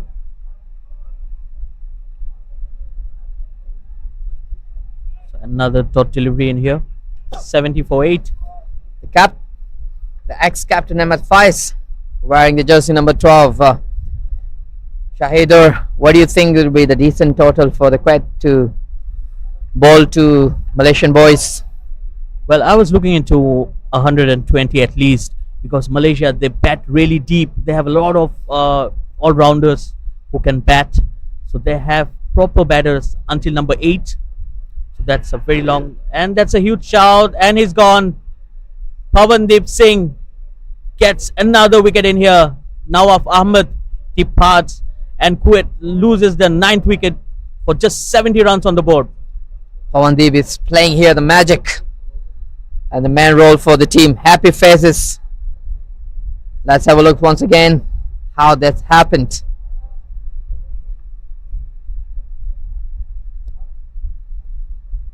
Oh, that ball goes out away of this Nawaf bat, taking a thick outside edge, and there's no mistake behind the stump. Anil Hafiz, the good safe pair of hands. It's a very sharp catch there by the wicketkeeper, Ainul Hafiz. So like you said, Pawandeep Singh will be fancying another wicket in here. because he has two more deliveries, and he's someone who likes to attack the stumps, and he have that very important arm ball that comes just into the right-handers and going away from the left-handers. So it's very hard to pick him, especially if you're a tail-end batter. It's not easy to go against a bowler like Pawandeep. So I would fancy a wicket in the next two deliveries. Definitely must be, especially in particular new batter, the tail ender. So definitely he must be looking for that delivery bringing into him. And there you go. And there you go. He's strike back. Get another wicket. Pawandeep, you beauty. What a ball. And what a bowler you have been. And just like I said, it won't be easy to pick a bowler like Pawandeep. And I was fancying that wicket. And straight away, first delivery, he gets Mohammad Shafiq, the opening pacer for Kuwait. And Kuwait are bundled out for just 70 runs in 15.5 overs. Yes, that has been exceptionally first half for the Malaysian boys, and not really good session for the Kuwait. Here we go. We have a team list. Clento and Raveja has started, but not really an ideal start. Struggle, and they've been depart early to the dugout, followed by Adnan Idris, has not really contributed, scoring just 9 runs, where Matt Bhavisha was there for a bit of time, contributing only 14 runs, followed by Muhammad Aslam was there as well, but Sayyid was the man who has took him out and sending for the dugout. Nemesh Latif was just able to put 2 runs to the total. Muhammad Umar was able to only add 1 more runs, and Bilal Tahir, he has scored 8 on 8. Yasin Ishaq Patel scored 7 runs, and Nawaf Ahmad, who scored none and sent back to the dugout. With that, Kuwait team has totally bundled out on 71 runs in just 15.5 over now. And for the bowling, Rizwan Haider, he started well, 2 overs, 10 runs and a wicket. But for me, the pick of the bowlers will be Pawandeep Singh.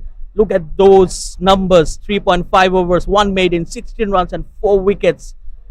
And well supported by Mohammad Amir Azim as well. He took 3 wickets, giving away just 20 runs. And none of the Malaysian bowlers have an economy that exceeded 6 runs, which has been the real highlight of this innings. And we have the bowling. We're going to have a very short break for the second innings. Kuwait will come out for a ball to Malaysian boys. We will be back in a while. Do not go away.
Welcome back after the short break. The first umpires making their way into the middle, and it's been tough job for them to witness this big game here. Early this morning, Kuwait has managed only 71 runs for the Malaysian boys to chase it down in 20 overs. Let's see what they offer with the ball. Welcome back, Harman. Thank you. Thank you, Kamran. Yes, not a very good outing for Kuwait cricket. Or Kuwait, you say? It's been excellent work done by the Malaysia side. Restricted them to just merely 71 runs to win. Not the kind of target that you would have expected from Kuwait after a win against Hong Kong, China. And there you can see all the spirits are high for Malaysia. Huddling up and just making sure to cheer up. And it's also going to be the opening batsman Raj Kumar, the debutant, making his way towards the centre. And alongside him is the captain, Syed Azim, who's a very relaxed captain after that first innings. Took 3 to 4 catches. 4 catches, yes. 4 catches and 4 wickets for that man with the golden arm, Pawandeep. They have been the longest serving cricketers. That's right. And he's done well. Justified to his name, that tag that he has. And there comes Raj Kumar. And for bowling, you've got Shafiq for Kuwait to start the proceeding. He was excellent with his line and length yesterday against Hong Kong, China. And here, if they want to defend this low total, you've got to strike early wickets. You've got to be really good in the power play. And that's the only way you can get that wickets. Is add pressure on the batters. Don't let them get settled. Bring in your fielders. And stick to your plans. That's right, and it's going to be very good contest between these two, Raj Kumar, Rajendra, and the bowler, because Raj Kumar really loves to have a pace on the ball. He's a hard hitter. He did not have any mercy. And here is the man who has been exceptionally outstanding. The first inning with the ball, Pawandeep Singh, the magician, I would say. Surely all eyes on him as well. Probably the candidate for the man of the match. Not much runs on the board, so makes him very relaxed with that. But I'm sure he's not a player that works for his personal milestones, but rather a victory for the team and a start with a win. The host nations Kuwait and the hosting country Malaysia as the commercial partners. A slip in position, first 6 overs, mandatory overs, a power play. You've got 2 fielders there, a third man and a deep square leg. Here comes Shafiq with the ball number 1. And a confident strike there towards that mid-on fielder. It's a dot delivery. Aslam, the captain. And Aziz has got a wonderful batting stance. Very powerful drive there. Although the fielder cuts it off, but that sound from the middle of the bat, always a confidence builder for you. Definitely, he's a guy who likes to take a few balls and adapt the condition. And that's his home ground. So definitely he must be feeling more confident. But nevertheless, he will take few balls to have a look first. This time outside of stump. White. And of course, in another hand, completely different caliber batter, Raj Kumar, who has had the first outing for the Malaysia. And I'm very excited for him and see what he's offer in the international surface.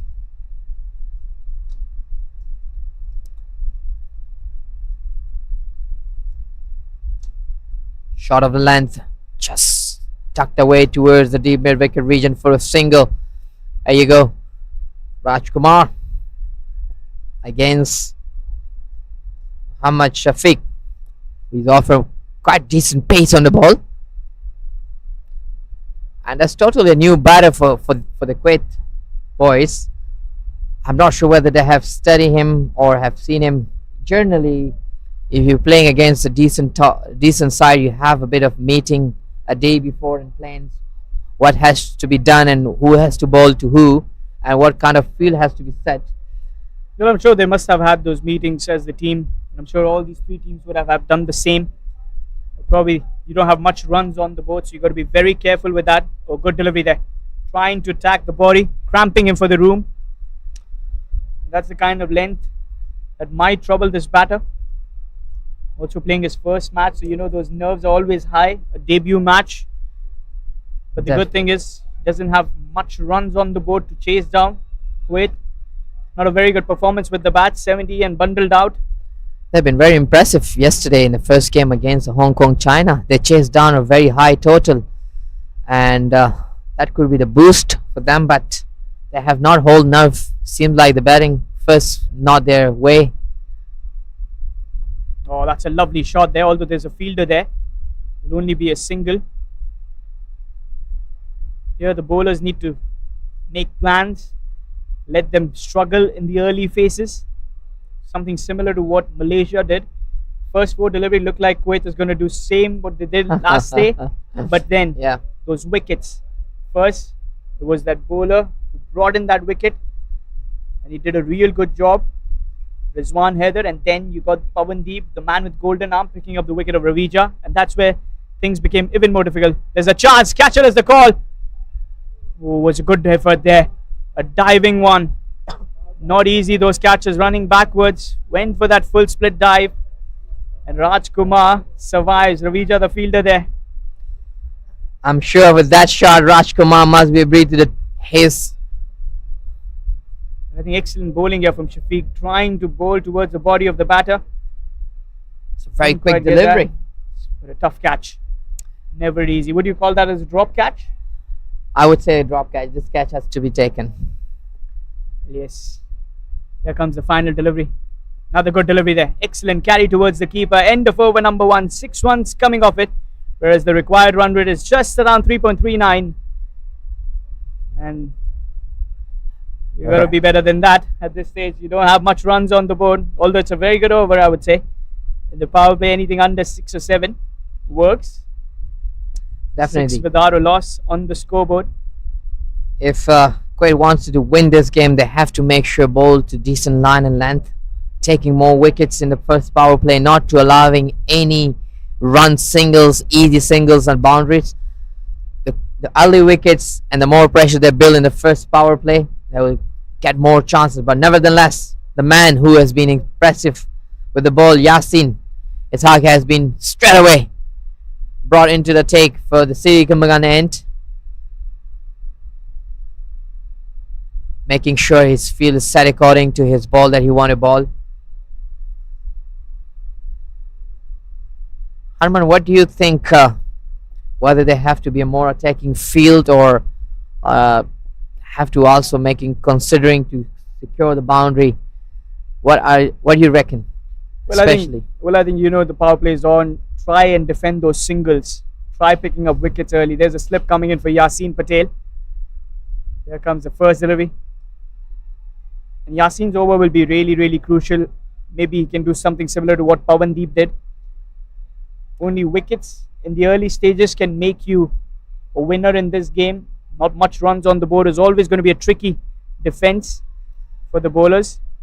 And that should be the way of bowling. Keep that ball into the stumps. It's not going to be easier, better to bring that ball out of the boundary or out of the 30 yard. Yes, and a slip has been removed now. So you've got a long on and a deep mid wicket. These are your 2 fielders outside the circle for Aziz. A slight width on offer, but a good cut off from the captain Aslam at extra covers. It's to save every run. They have to make sure be on the toes, every fielder. Now this team has to come to the play. All of them has to be on the toes, cutting off those singles, not to allowing them to take single simple runs. So the first 6 over the crucial. Any team goes up above, they're going to create more chance to win. Yes, and they have to bowl extraordinary today. That's right. Because defending a score of just 70 in a game of T20. So you got to be very, very calm and composed with your line and length. Your bowlers need to stick to the plans. It's always going to be a big task, a big challenge as well. So Raj Kumar versus Yasin. And Kamran says to me that this is an interesting battle because Raj Kumar likes to play spinners, likes to go for the big shots. And I'm sure he'll be looking towards those boundaries. With the power play in, you just got 2 fielders. You've got a co-corner and a deep mid wicket for Raj Kumar. A packed offside field. Yasin Patel would be wanting to come over the wicket, maybe just create that angle zipping in towards the stumps. We saw that arm ball coming in action yesterday That's right. against Martin Kodze.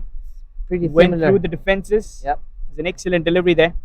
Seems like he's gonna bring that ball into him with my analysis. While I watch him. Oh, he's cleaned him up. He's got the wicket. Didn't I say the arm ball is going to do the trick again? Yasin Patel. He's the man with the golden arm for Kuwait. What a delivery. And the debutant departs. What an excellent delivery was that. Coming straight onto the stumps.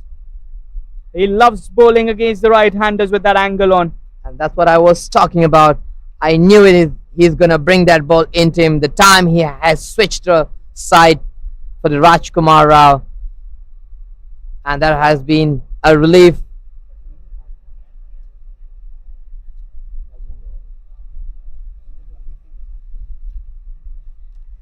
Well, a big wicket here. 7 for the loss of 1. And Sharvin is going to be the new man in at number 3. Big responsibility in this number. He's got the jersey number 33 as well. Well, this is the guy you have to keep eyes on him. He is also known one of the power hitter. He's a guy. Both of these, Tariq, the captain, and Sharvin, both of this same caliber. They take a little bit time rotating the strike, and both of them is a hard hitter. When it comes to the time where they need to hit, they will go for these big blows. I'm surprised Sharvin has not bowled today. Generally, he bowls as well. End of the over. In comes Shafiq for his second. And Aziz has put that away on the leg side. You can't stick to that length against this batter. And there comes the first boundary. He's not the guy which you want. Let's have a look once again. This shot been bowled from away off the stump. That was a very good strike there. Yes, bringing that ball into him, but he's not the guy who you can restrict him. He loves to have that ball into his zone, and he likes to hit that area. And what good thing about his batting, he has all these shots where he can hit you anywhere in the ground. And here you go. Just punch that with such solid stride. Will be a couple of runs as Bilal Tahir cuts it off. That's And what I think was this talking. is the kind of over that might just release some tension from Malaysia. He's already got 6 runs from the first 2 deliveries. And now the required runs are just 58. Where Yasin created that pressure, this over is just easing it out. And that's smart cricket from Aziz, as he knows that the bowler that he can target upon is right here. Maybe a slip here could have just added some pressure on the batsman. Probably that would be a good idea, but nicely flick of the wrist and send it off. Excellent save there from the fielder, Clinto. He's a safe fielder in the deep. It was a great save, saving 3 runs for the side. There's Clinto Anto. Look at that save once again. Applauds, and why not? Yes, a very outstanding save. 2 runs. Saving a couple of runs, Kamran. Excellent field setup. Syed Aziz, 10 from 11. Sharvin on strike for the first time in this game. Came to replace the debutant Rajkumar, courtesy of an excellent delivery again from Yasin Patel. That was an outstanding delivery. I knew it. I could sense it that he's gonna bring that ball into him, and I said it, and he has done it. That's another good delivery there. He's trying to bring that in towards the batter. You want to just let him get cramped up for room, and that's exactly what he did there. 14 runs for the loss of 1 wicket in 2.3 overs. 7 runs from the first 3 deliveries. Mohammad Excellent Shafiq, bowling here. Yes, he is generating some seeded pace.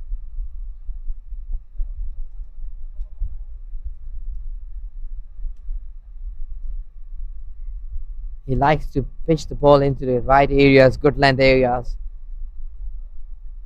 He doesn't seem like bringing that ball into the stump or asking the batter to come on and play in the front foot. I've seen him yesterday also. He liked to pitch that ball in that area. I would say the good area, good length area. And he also liked to test the batter with that back of the length ball. 2.5 overs, 14 for 1. 7 of this over so far. Shafiq bowling his second over. 57 runs required from 17.1 overs of play. Here comes the final delivery. That will be cut off by that point fielder. End of the over, number 3. Malaysia 14 for the loss of 1 wicket, with the captain Aziz on 10 and Shabin yet to open his account. It's a good start, I would say, for the Malaysian, but not really ideal, I would say. The debutant who has departed without making any effect. But nevertheless, the two dynamic batter here to making sure the scoreboard is ticking and bring Malaysia the first win of this KCC T20i Tri-Nation Series. And it's been very good initiative taken by the Kuwait. And of course, it won't be possible without Malaysian Cricket Association. Harman? Yes, of course. A big thanks to Kuwait Cricket and Malaysia being the hosting country and the commercial partners for this KCC T20i Tri-Nations Cup 2024. Of course, not to forget the Hong Kong China also playing a vital role in this tournament. Yes, making that a Tri-Nations Cup. With that, they're one of the teams to look forward to. Loads of experience, some international exposure towards them as well, which makes them a very dominant side. The likes of players like Nazakat Khan, you've got Babar Hayat, Marin Kodze, Aziz, Ehsan Khan, the spinner can't be forgotten, and Yasim Murtaza. That looks pretty strong and decent team, and there can be... It was a good shot, there was a chance, but slightly away from that bowler. Umar cuts it off at mid-off. I really like Umar Yasin bowling. He's very composed, very much in control. He's a very, very calm and composed cricketer, very calculative with the risk. He bowls well, he's got quality control with the ball.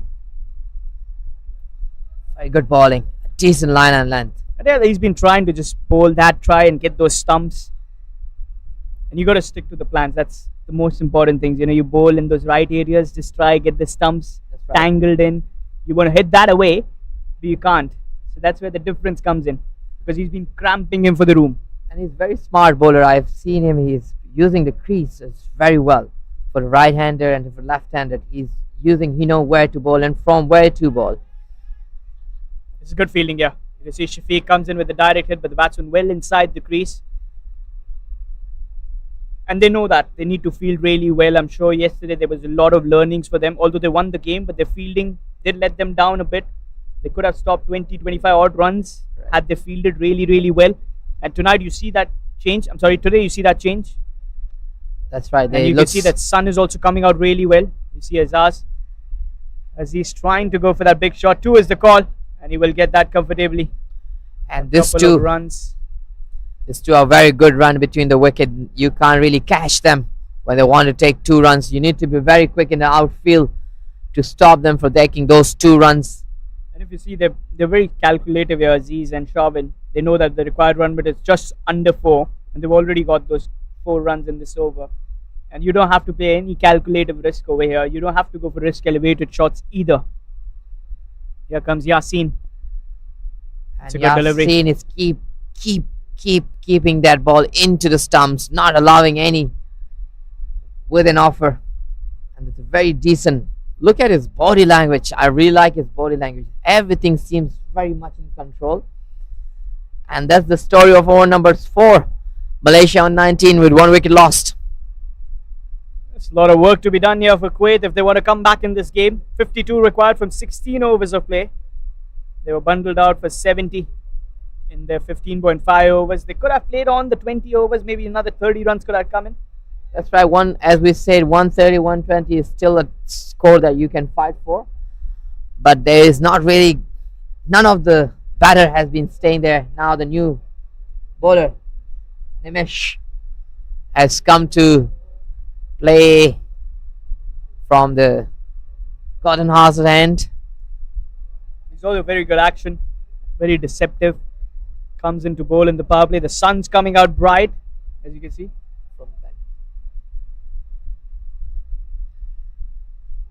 Yeah, he's playing that trick in the bowling as well, like Sunil Narayan, not letting the batter see what ball he's going to come with and where he's going to bowl to. And always wanted to give surprise to the batter. You need that. You 100% need that. Yeah. Always a good delivery when you bowl. Try and come in, get those wickets, bowl in the right areas. And hit away on the onside for a quick single. They need singles only. They don't have to go for fours and sixes. And the captain Aziz is a very smart captain. We had a Yes. fun chat with him before the start of this Tri Nations Cup after the meeting of the captains. And he had a very confident smile that he's going to win this. Malaysia is going to be at the top, he said. So that's what makes the difference. You know, your attitude towards the game, your confidence with your boys. And that's how the campaign depends upon. How happy are you? How excited the guys are? What's the combination going to be? And if you tick all those boxes, your team performs. That's been the case today as well for them. That's right, and he's not just a smart captain, and let me tell you, he's a smart cricketer.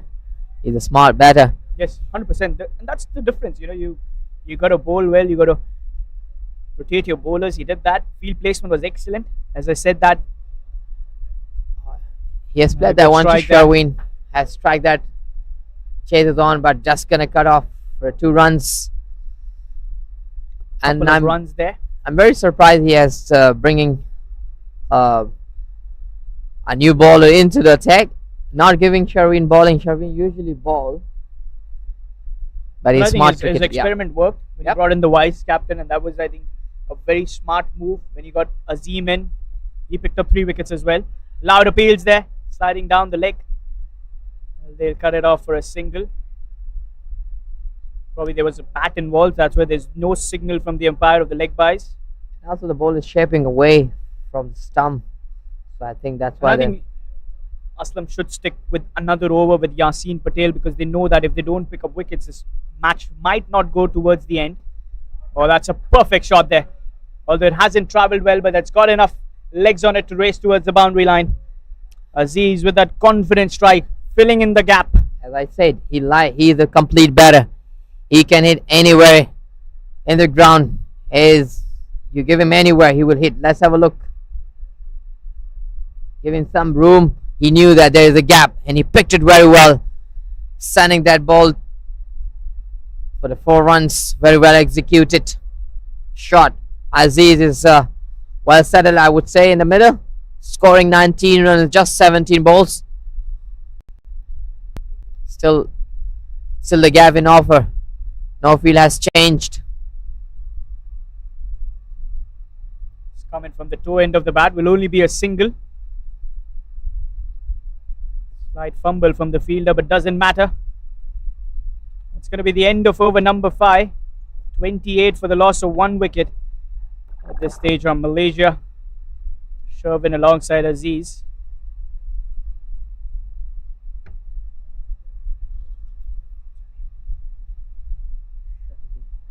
We have a change in the voice. Shahidul joins me in the comm box. Hi, thank you, Harman. So Malaysia are very well placed right now. 5 overs, 28 for 1. They only need 43 runs with 9 wickets in hand. Should be an easy task for them. Earlier today, Kuwait were bundled out for just 70 runs. Probably a score of 120 would have been very challenging on a wicket like this, which has been very slow. Yes, of course, Shahidul. As they said, any scoreboard that has 130 plus on a track like this could have worked. Also, you could see that the early stages of the innings were a bit difficult. The wicket was having some 2 sides. But here now, as the day progresses, we've seen the wicket dries up, the sun's coming out, so that plays a big part. And you know, there's the dew dries up as well a little bit, and that's where the challenges would have come in for Kuwait. Always defending anything under that 100 mark is a big challenge. Yes, absolutely. I believe the toss has been a major factor in this game as well. So on a wicket in the STC, it always moves around earlier in the morning. So any captain that wins the toss will opt to field first. Yeah. Probably, I believe that puts a psychological advantage on the teams as well. And also with the overcast conditions that are there in Malaysia, you never know when the rain might come in play.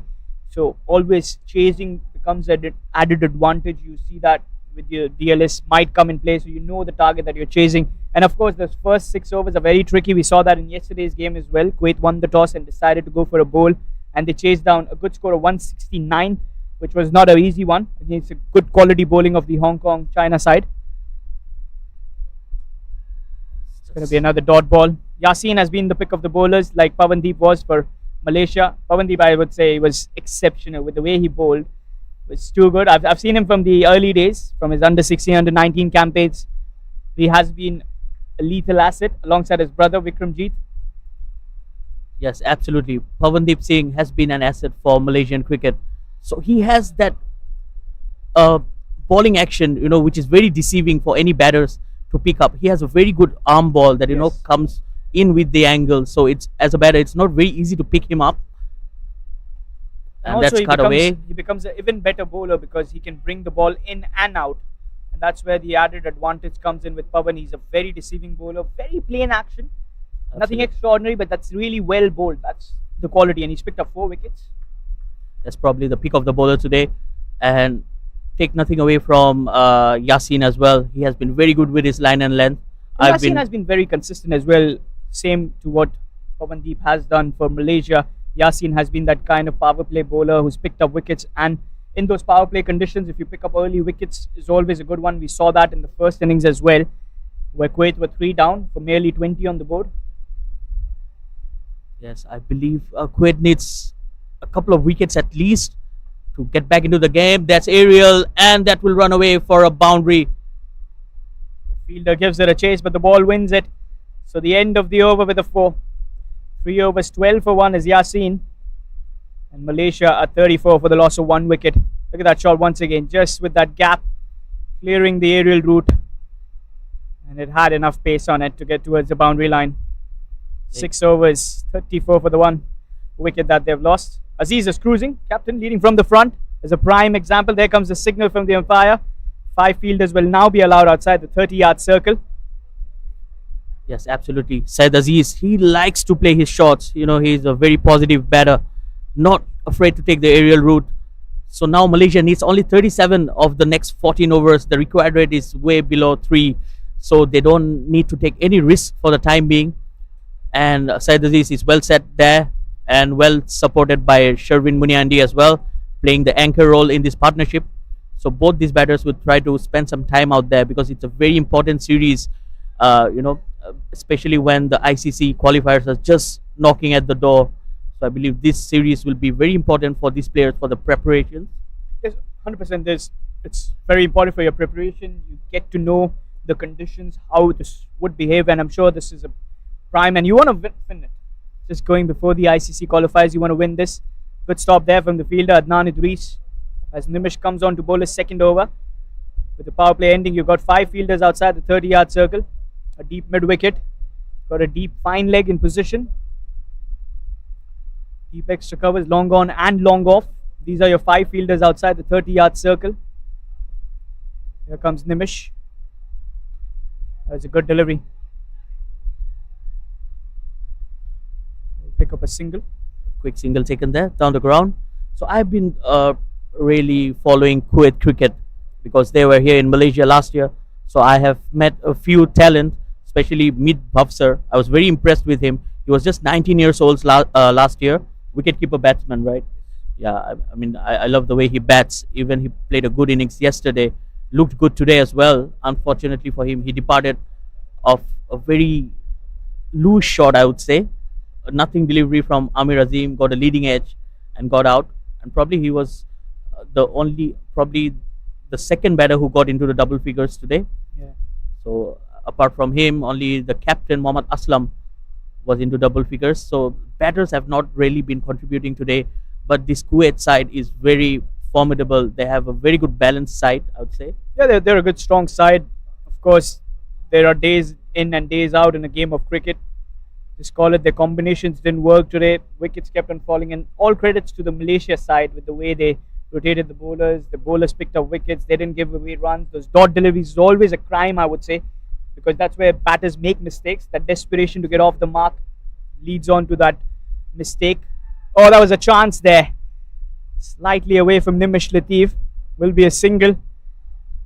That was aerial. Nimish Latif almost into the game. And also, I would say that 38 for the loss of 1 wicket and 6.5 just required 33 more to win. There's no pressure on the Malaysia side at this moment. unless and until you pick up 3-4 wickets in 2 overs. That would bring you back in the game. But Malaysia has got some real good talent as well. Yes, Malaysia, they bat really deep. They have a lot of all-rounders, players who can bat and bowl. So they have a very strong side and probably one of the good contenders for this series as well. Of course, you can't count out a team who's hosting it. They've always got the home conditions advantage, and also those playing conditions are very familiar to them. And that's what we see. You can see Aziz, 27 from 23 in no time, 32 required from 13 overs. Saidul, you'll be a happy face here. Yes, You can see your side winning it. no, of course. See, as commentators and as a spectator of the game, we would like some good cricket to be played, irrespective of whoever wins, because it should be the better team to be winning on that day. And I believe Kuwait, Hong Kong, China, and Malaysia all are very evenly poised. I would say very balanced with the batting and bowling. Similar sort of teams, all three of them. It's 100%, and that's where the changes come in. 39 for one. Sharvin's got 8 from 15, but that's not a bother here because 13 overs to spare. Your required run rate is just around 2.46, under 3. And with that, the captain brings himself in, Mohammad Aslam. He'll be bowling to Sharvin Muniandi. So this could be an interesting change in here. There is a fielder in catching place for the drive because Sharvin Muniandi has that tendency of driving the ball in the air. So this could be a very good tactic here. You want that quick single. You got to stop those singles if you want to add pressure on the batters. These easy singles will lead them towards that score with only 31 runs more required to win. Yes, it's a very wide open field in here. A lot of people covering the boundary where the team is only defending 30 more runs to win. So I believe they would have put a bit more pressure on the batter, trying to bowl some dot balls and create those pressure on the batters. Right now it's easy singles for them. They just have to just place the ball into the gap and an easy single there on offer. That was a good delivery there from Aslam. Also, Aslam's got a slingy action. Doesn't depend on much flight. And I also see the modern day cricket doesn't depend much on flight either. Absolutely. The bowlers, they like to bowl it very flat because they know if they flight the deliveries, the batters have enough muscle power, and those bats these days, those big profiles, they're gonna always take the ball out of the ground. Oh yeah, definitely. And also you can't offer much time on offer to the batsman when he's batting, so quicker deliveries. We've seen Yasin do that trick against the batsman. Rajkumar, his debutant, was an excellent delivery. He did similar to that with Martin Kodze in the previous game yesterday. That's a good shot. Catcher is the call. That should be taken. He's dropped it. Yasin Patel, the man in deep. He's generally a very safe fielder, but he's missed out there. Well, that ball was traveling, came from the middle of the bat. He timed it well. Probably that's just the thing that took the ball away from the fielder's hand. Straight in and straight out. Unfortunate for Mohammad Aslam. Could have been his first wicket of the day. Syed Aziz on strike. Another single here. He'll pick that up. No problems with those ones coming in, as that's what Malaysia wants at this stage. There's Nimish Latif in the frame for Kuwait. They'll be disappointed with the way they've batted today after winning it against Hong Kong, China yesterday. Chased down a big score, but again, every day is a new day. Of course, the spirits would have been very high. Mix up There's there. a chance of a run out. A dive comes in, but not out, says the umpire. Meath was very confident that he's got the man. But that dive had come in. That was Sharvin, was he desperate just dive. back in time, I'd say. 8 overs, 43 for the loss of 1. Desperate dive in place. It was a good pick and throw. Let's have a look at the replay. Yes. Here we can see from the replay once again. He played it straight to the fielder. There was never a run there, and he went for it. Fortunately for him, that desperate dive for him just got it back in place. So after 8 overs, Malaysia 43 for 1. Just 28 required. They have 9 wickets in hand, so this should be an easy walk in the park for Malaysia. And over number 9, they've brought in Adnan Idris, the man of the match from previous game. Bowled really well yesterday. Picked up 3 crucial wickets, and he brought that stoppage and that runs that were coming in for Hong Kong, China. Got himself that man of the match award. Most importantly was the victory for Kuwait as well. That matters. Aziz on strike against Adnan. So Adnan's got a quality that he bowls off spin to a left-hander and can bowl leg spin to the lefty. I'm sorry, the vice versa. A lefty off spin and the right-hander he goes for the leg spin. So you could see that change coming in. Yes, it's good to see a lot of variation from the bowlers these days, especially even for the pace bowlers, right? They bowl a lot of slower deliveries. They have those knuckle balls and everything because it has been more of a batter's game, the T20 format. So the bowlers have to always bring out something out of the hat to deceive those batters and go get those important wickets. Yes, 100%. That's well observed there. And also with the playing conditions changing, and with those bats coming with those light profiles and those long handles, everything changes. It's become a batter's game more than a bowler's game in today's generation. We call it in today's world. But again, the bowler that comes out of this is a true blue champion for me. Here comes Absolutely. Adnan.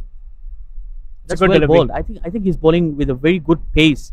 He's not Yeah. giving too much of a flight, but at the same time, he's not bowling it very flat. So he's getting some sort of movement, some sort of grip from this wicket, and it's not coming on to the bat. And you know, a batter like Syed Aziz, he likes pace on the delivery. He likes to play with the pace. Yes, 100%. And that's what he's trying to do, is not give him much space to work out, not giving him much room to create those gaps. And although there's no much pressure as well on Malaysia's side, they've just required 25 runs from almost 11.2 overs, which is definitely a cakewalk. Less than run a ball. That's a pitch delivery. There's a chance. Yassin shouldn't drop that one. Adnan picks up a wicket. He's a man with a golden arm. He picks up wickets on every occasion that he comes on to bowl. Yes. And doesn't fail to do that yet again. 46 for the loss of 2 as Sherwin walks back.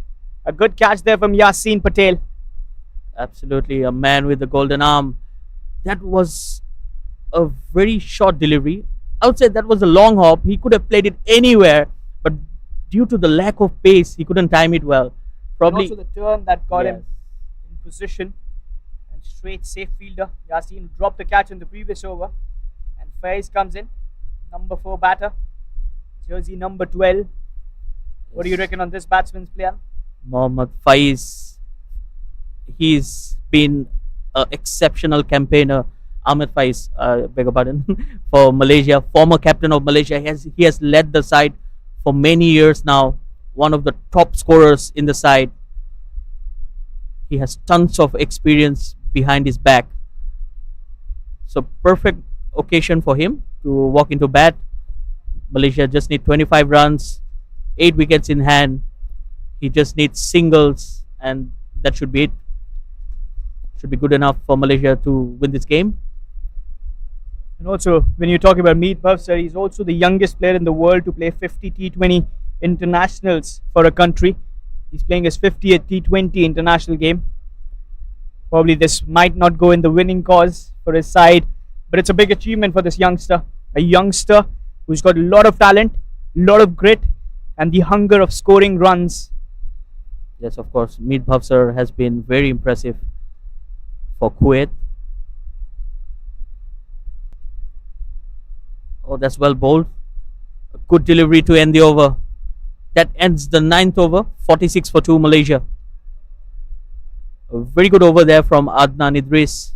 Just a 3 runs and that important wicket of Sherwin Muniandi. So 11 overs to go, just 25 required. Run rate is not an issue. They have wickets in hand. And Kuwait, on the other hand, will be looking to take wickets in here. Especially the captain, Mohammad Aslam. He will continue to Syed Aziz. Syed Aziz has been looking very good out there in the middle. He's looking very comfortable, not taking the risk, just scoring singles and doubles. And on the odd occasion, he has managed to get that boundary as well, batting Yes, on he's 31 or assessed 29. it really well, I would say. He knows the conditions. He's playing it really, really well. He knows that there's no need to go for those big shots when he can do. Single of the first delivery. That brings in Ahmed Faiz on strike. Yet to get off the mark. He'll be facing the captain, Mohammad Aslam. So it's still a very packed offside field, trying to stop the singles. They'll try to keep Syed Aziz away from the strike.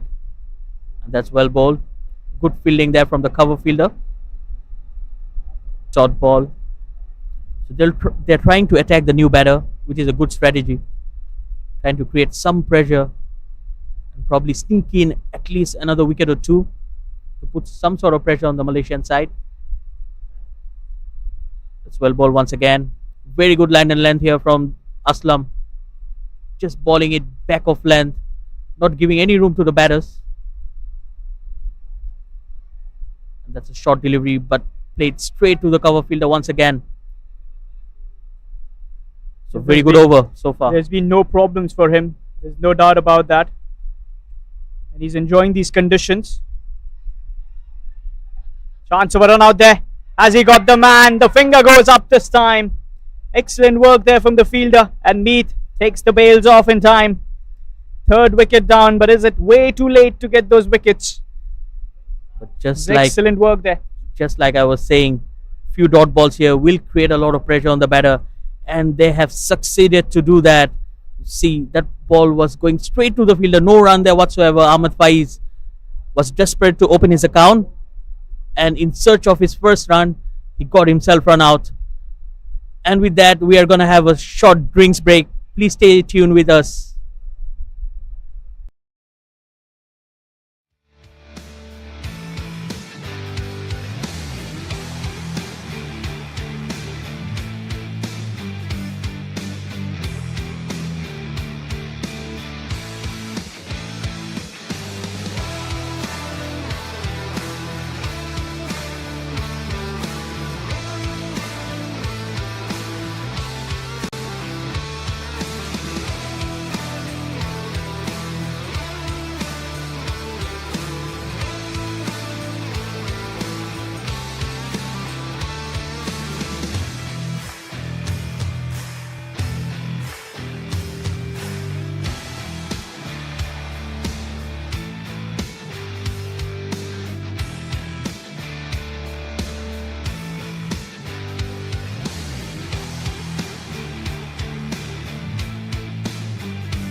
Welcome back, everyone. We're here live again for the KCC T20i Tri-Nations Cup, where Malaysia, the host Malaysia, are going against Kuwait.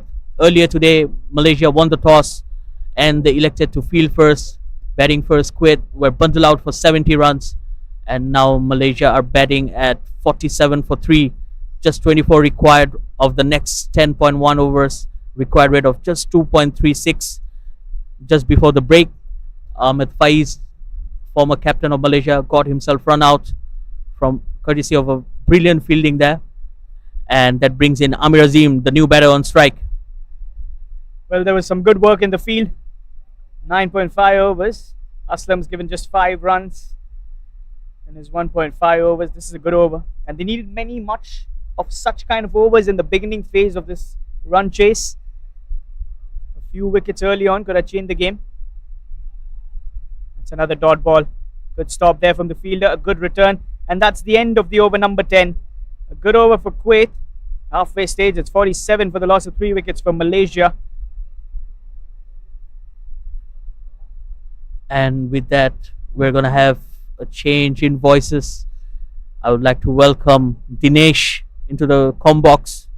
Welcome back, Dinesh. Well, good afternoon, viewers, and good afternoon, Mr. Shaidur. How are you doing? Well, it's like an interesting matchup. 24 needed from 10. Well, Kuwait are not letting this go very easily. They know that the net run that comes in play, and with the wickets that they've been bowling, it's been an interesting contest so far. There have been plenty of chances that Kuwait could have capitalized, but they missed out on. And so far, it's been good resistance being offered by them, but maybe they should be feeling it's too late. But nonetheless, it's been a great matchup. Kuwait have been exceptional when it comes to ground fielding. Their ground fielding have been very good, but the catching is something that would have let them down. We have seen a couple of catches going down. Firstly, it was Rajkumar Rajendran. Fortunately for them, he departed cheaply. And then the catch of Sherwin Muniandi as well. On the other hand, I'm very impressed to see how Syed Aziz, the captain of Malaysia, have paced his innings. Usually, he's the batter who likes to play his shots. He likes to go aerial, but today he has been very responsible.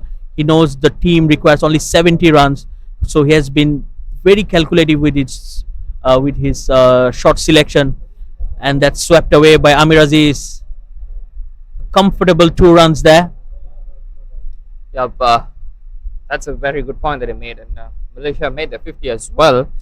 Well, that's the thing about Syed Aziz, as he always likes to go hammer and tongs, but today he's negotiated it pretty well, pretty slow in the slower side than his usual pace.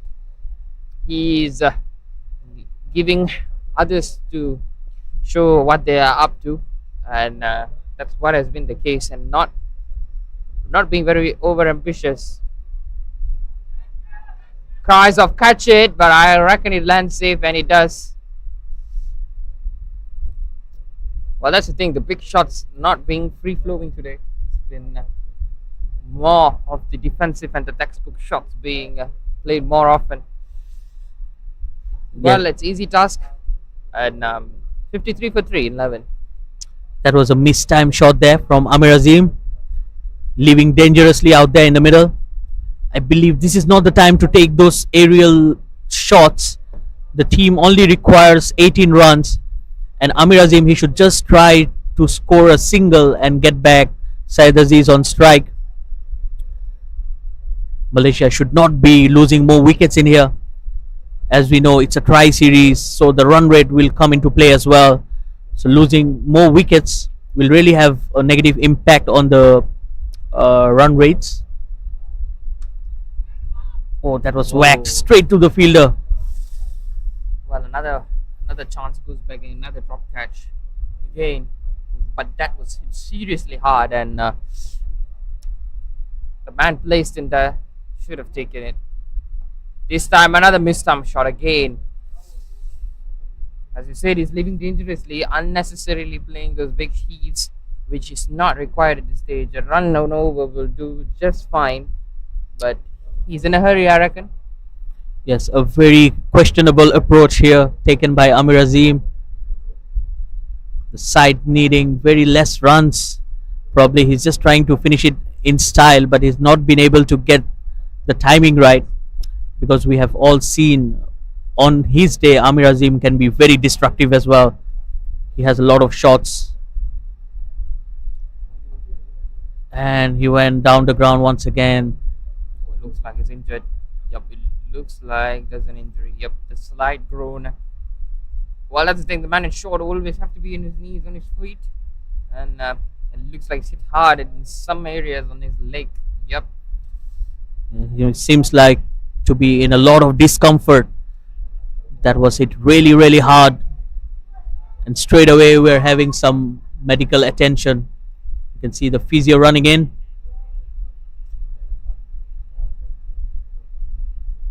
Oh, he looks in a lot of discomfort there. That ball came straight from the middle of the bat of Amir Azim. Probably just had a rough bounce ahead. So when you're fielding that close to the batsman, it's very hard to judge the ball.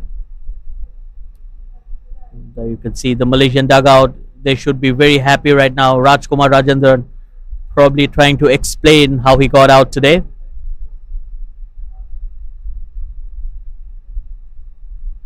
Look at that smile from Jishuvan, the manager of the Malaysian national team.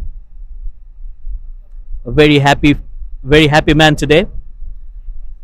Certainly you would want to see your team being on the upper hand, and they are doing just right, and he knows that the cameraman is pretty, he knows that he's there, and well,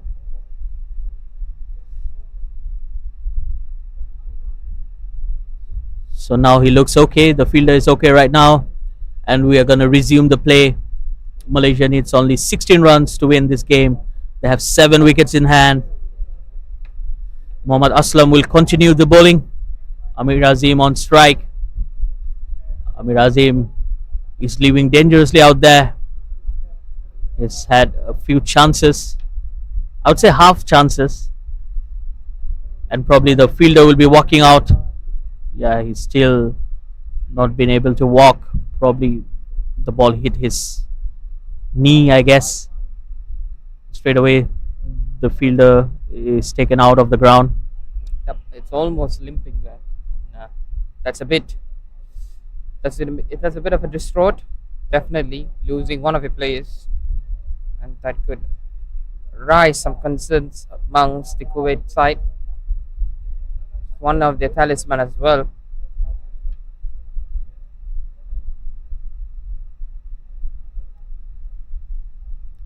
Well, skipper still bowling, and it's to Amir Azim again.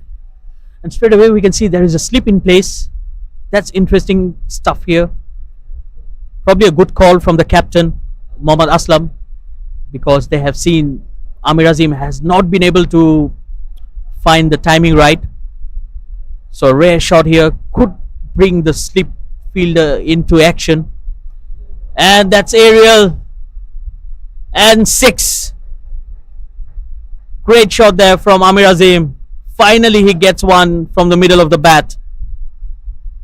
And with that, Malaysia now only requires 10 runs of 8 overs after 12, 61 for 3. Well, he's been trying to heave it on the leg side. 1, 2, 3, 4 time lucky. This time he connects it very well. Crisp timing, and he's launched it over mid long on. The man could just sail it over its head. Well, a maximum added into his account. He'll be definitely happy seeing himself being into double figures. And Idris, has he nicked it? Yeah, nicked and gone. And the skipper's good run of form got out against the run of play. 4th wicket falls. Well, on his first outing as Malaysia captain, he scores 35, a valuable knock, but it just couldn't continue further. Well, towards the business end, they're shining in. Let's have a look at the replay. I'm very impressed with how Adnan Idris have bowled today. Look at that, coming back in with the arm. So he has been very impressive with his change of variation. So he was bowling off spin, and that ball just came back in. So that took him by surprise, and Syed Aziz departs after playing a very good knock of 35 runs, and that brings in Shahzad Ramli into the middle. So Malaysia just required 10 more runs. Syed Aziz will be very upset with himself not to finish the game. He was looking very good out there, played a good innings. He has shown very good temperament today. The captain leading from the front. Well, the captain only wants one thing, is to win this match. Nonetheless, it would definitely make him a happy captain on his very first outing.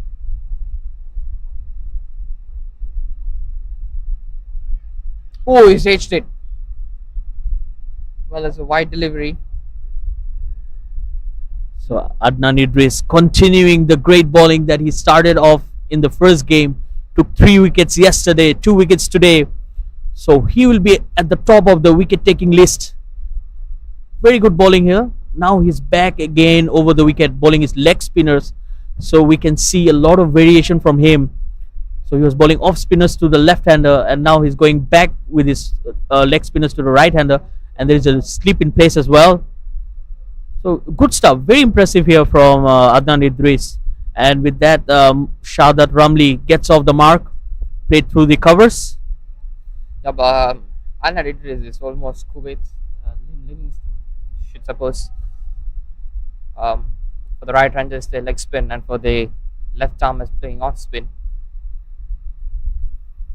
Well, for him, left arm batters are easy meat for him. He's got 4 of them left arms, and today is biggest of them all, Malaysian skipper as well. He has to be proud of himself. 2 wickets today. Yesterday 3. He's been the pick of the bowlers so far in this 2-day match we've seen. Yes, absolutely. Just 7 runs required. And like I said, it takes a lot of skills for a bowler to be bowling both off spin and leg spin, and not only bowling both of those, but bowling it in a very good line and length. It is very important for any player. Very skillful, thoughtful bowler, Adnan Idris. Oh, he came Well- down the ground. Amir Azim again probably was going for that shot, but Adnan Idris just bowled it a bit shorter, so he had to adjust to that delivery, and that ends the 13th over, 65 for 4 Malaysia. Well, less than a run needed. It's an easy task. Nothing too complicated. Very comprehensive. Nothing more than Malaysia could have asked. It's been slightly on the slower side for Malaysia, but they could take their own time, as it was not the biggest of totals that they would ask. And Kuwait posing the highest total has now produced the the least so far in day 2. So just 6 runs required now, and Yasik Ishak has come in to bowl his last over of the spell. He has looked very good. Yasin taken a wicket, giving away just 12 runs with an economy of 4. Very good stats. And That that's a should be big out. appeal. That was close. Yasin Ishak was not very happy with that decision, but that looked very close from here. Let's have a look at the replay. That was very close, probably just drifting down the leg side. Touch and go, I would say. Catch it, Sakurai. One bounce. It was just millimeters away from a catch right there. The man in short was always in play. So this is very good stuff here from the Kuwait bowlers. The bowlers have been really trying to stop the flow of runs. The last couple of overs has not been easy for the Malaysian batters.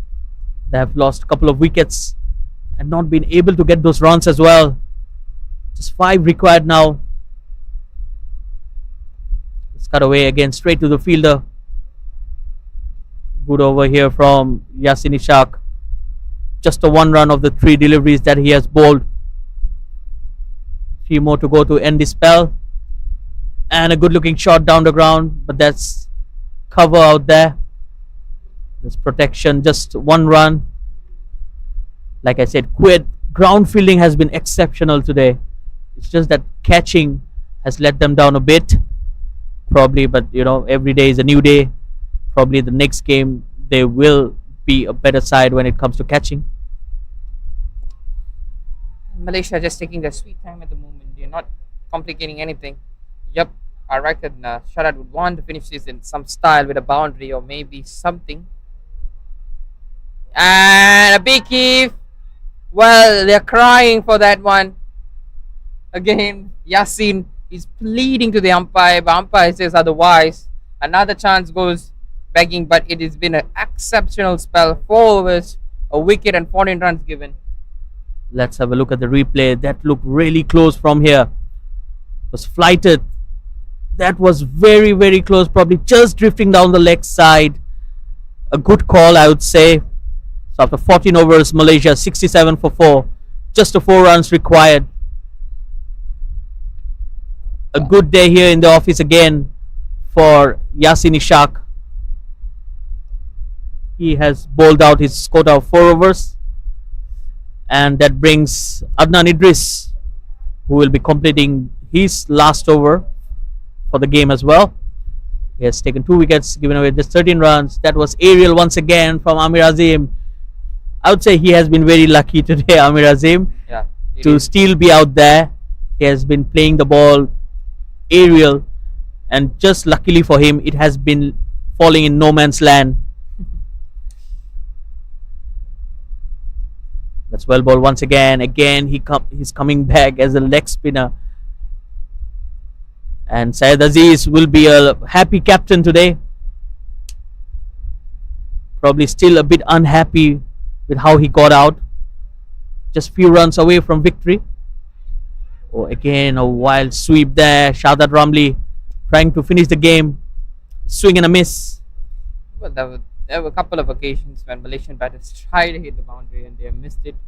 It shows that in such circumstances that Kuwait are, they are actually bowling in solid rate, because at this rate, if the score was about 120 or plus, you would have seen Malaysia on the back foot. But nonetheless, they are just keeping things very simple now. And I'm really a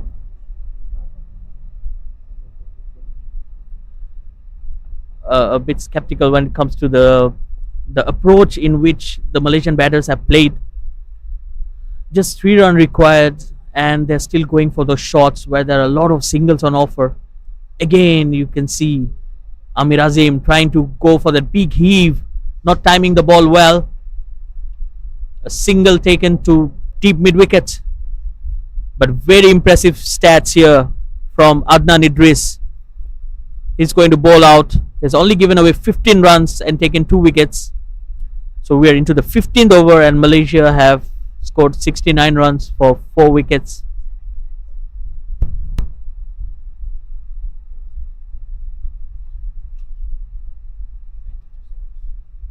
So now we can see more fielders coming in to stop the singles. Very attacking field set here. And that finishes off his spell. Brilliant spell from Adnan Idris. He has bowled 4 overs, 16 runs and 2 wickets. After 15, Malaysia 70 for 4. They just require 1 run. Well, a little tense face is there, you could see. But definitely, coach is keeping his cool there. He knows what the mistakes they've done and assessing on it. It's not been a day to remember for Kuwait, but Malaysia taking this one right in the hands. It's been more the walk in the path, but not so when it comes to batting for them. They've been taking it a bit slower. There were a couple of wickets there. Plenty of lifelines been given to batters. Just one away to win. Bilal Tahir been introduced. Just proceedings to finish for Malaysia. Yes, there will be a lot of questions. Catch of cry. And they've taken the catch. Well, it's a bit of anticlimactic end that Malaysia wouldn't want to seek.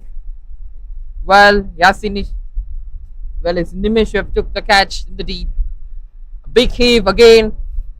Couple of times he's done it. Not successful, and this is one of them. And not so lucky this time. He has to depart, and will be another batter coming in, unfortunately. Yes. Half the side being gone.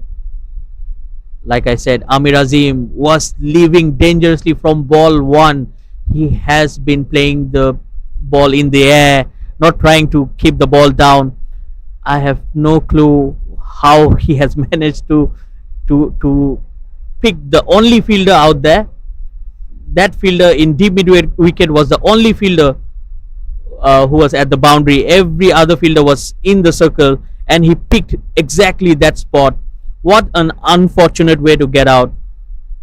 I'm sure he and the captain both will be very unhappy with that shot. So Amir Azim has been struggling with the timing today. We have seen he has not been hitting the middle of the bat.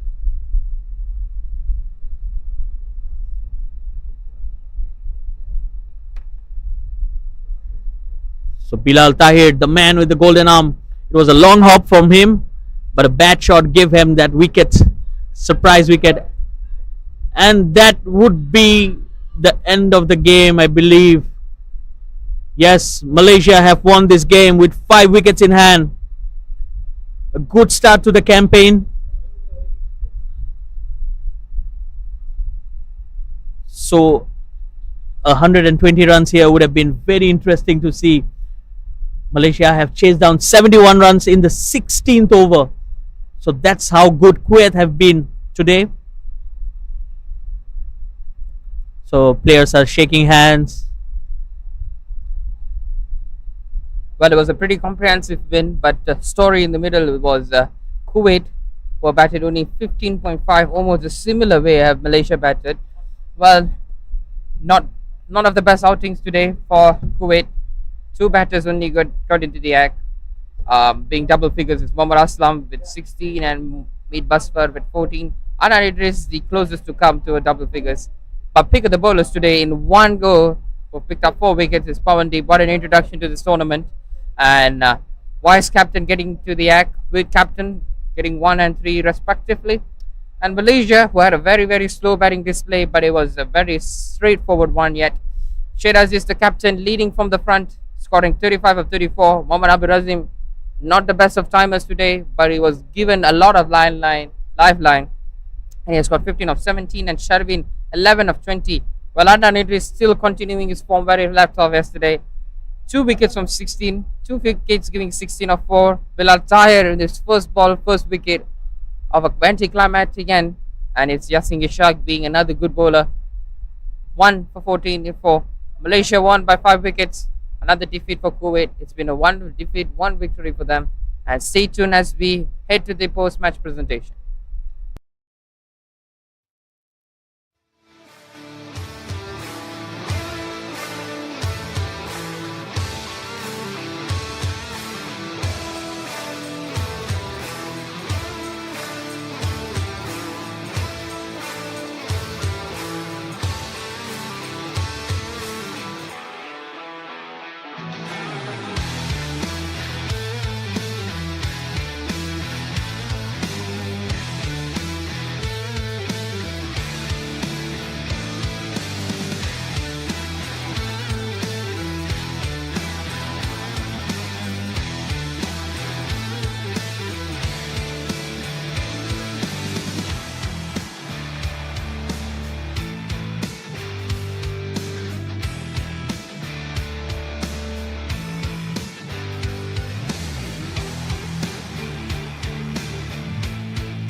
Welcome to the post-match presentation ceremony of the match number 2 of the KCC T20i Tri-Nations Cup 2024, organised by Kuwait Cricket and hosted by Malaysia Cricket as commercial partner.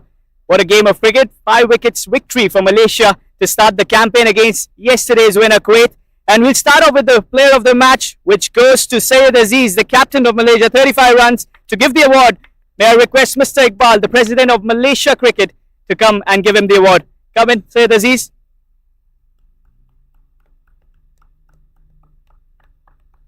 That's the player of the match. 4 catches for him, picked up a wicket and 35 runs with 34 deliveries to spare. He's played really well. Aziz, we'll have your interview first. You're the captain that won the toss and then you won the match as well. Yesterday's game, Kuwait won. Today you win. The square is done and you've beaten Kuwait on several occasions. And you know that this team is always something that you like playing for. What's the feeling? What did you plan for? And you always struck. Well done first. Thank you very much. And I think the toss played a crucial part in the game. We wanted to bowl first, and thankfully I won the toss, and that really helped us. And we know that there's a little bit of thing that's going on with the Kuwait batting first, so we took to take the advantage of that, and we tried to execute that, and we did well on that. Well, I saw Pawandeep has always been a lethal, but you got an Azim as well, part-timer as I know, and he did a trick for you. Anything you were touching was turning into goal today. Certainly, Amir Azim, he's been a part-timer to us, and today we needed that another option of spin, and I thought we could bring Amir Azim, and the stats speaks for itself. Well, good luck for the next game tomorrow against Hong Kong, China. We'll see you there tomorrow. Now, can I have Aslam, the losing captain of the side? Aslam, not the day for you. You did well yesterday, but today the plans didn't kick in. Losing the toss, was that a crucial part? Yeah, 100%. Everybody knew this wicket is a little bit wet and earlier those they are moisture. But as per the batting unit, little bit poor batting we shown comparing with yesterday. But I hope they will come back from the next game. Yes, and do you feel that you were at least 40 runs short? 120 on this track would have been a real fighting total. You already got 5 wickets. What's your say on that? Yeah, definitely. 140 or 130, it's a challenge score to them. But unfortunately, we lost the wicket without responsibility. So yeah, 100%. 140 if we make, it's a winning score, I hope.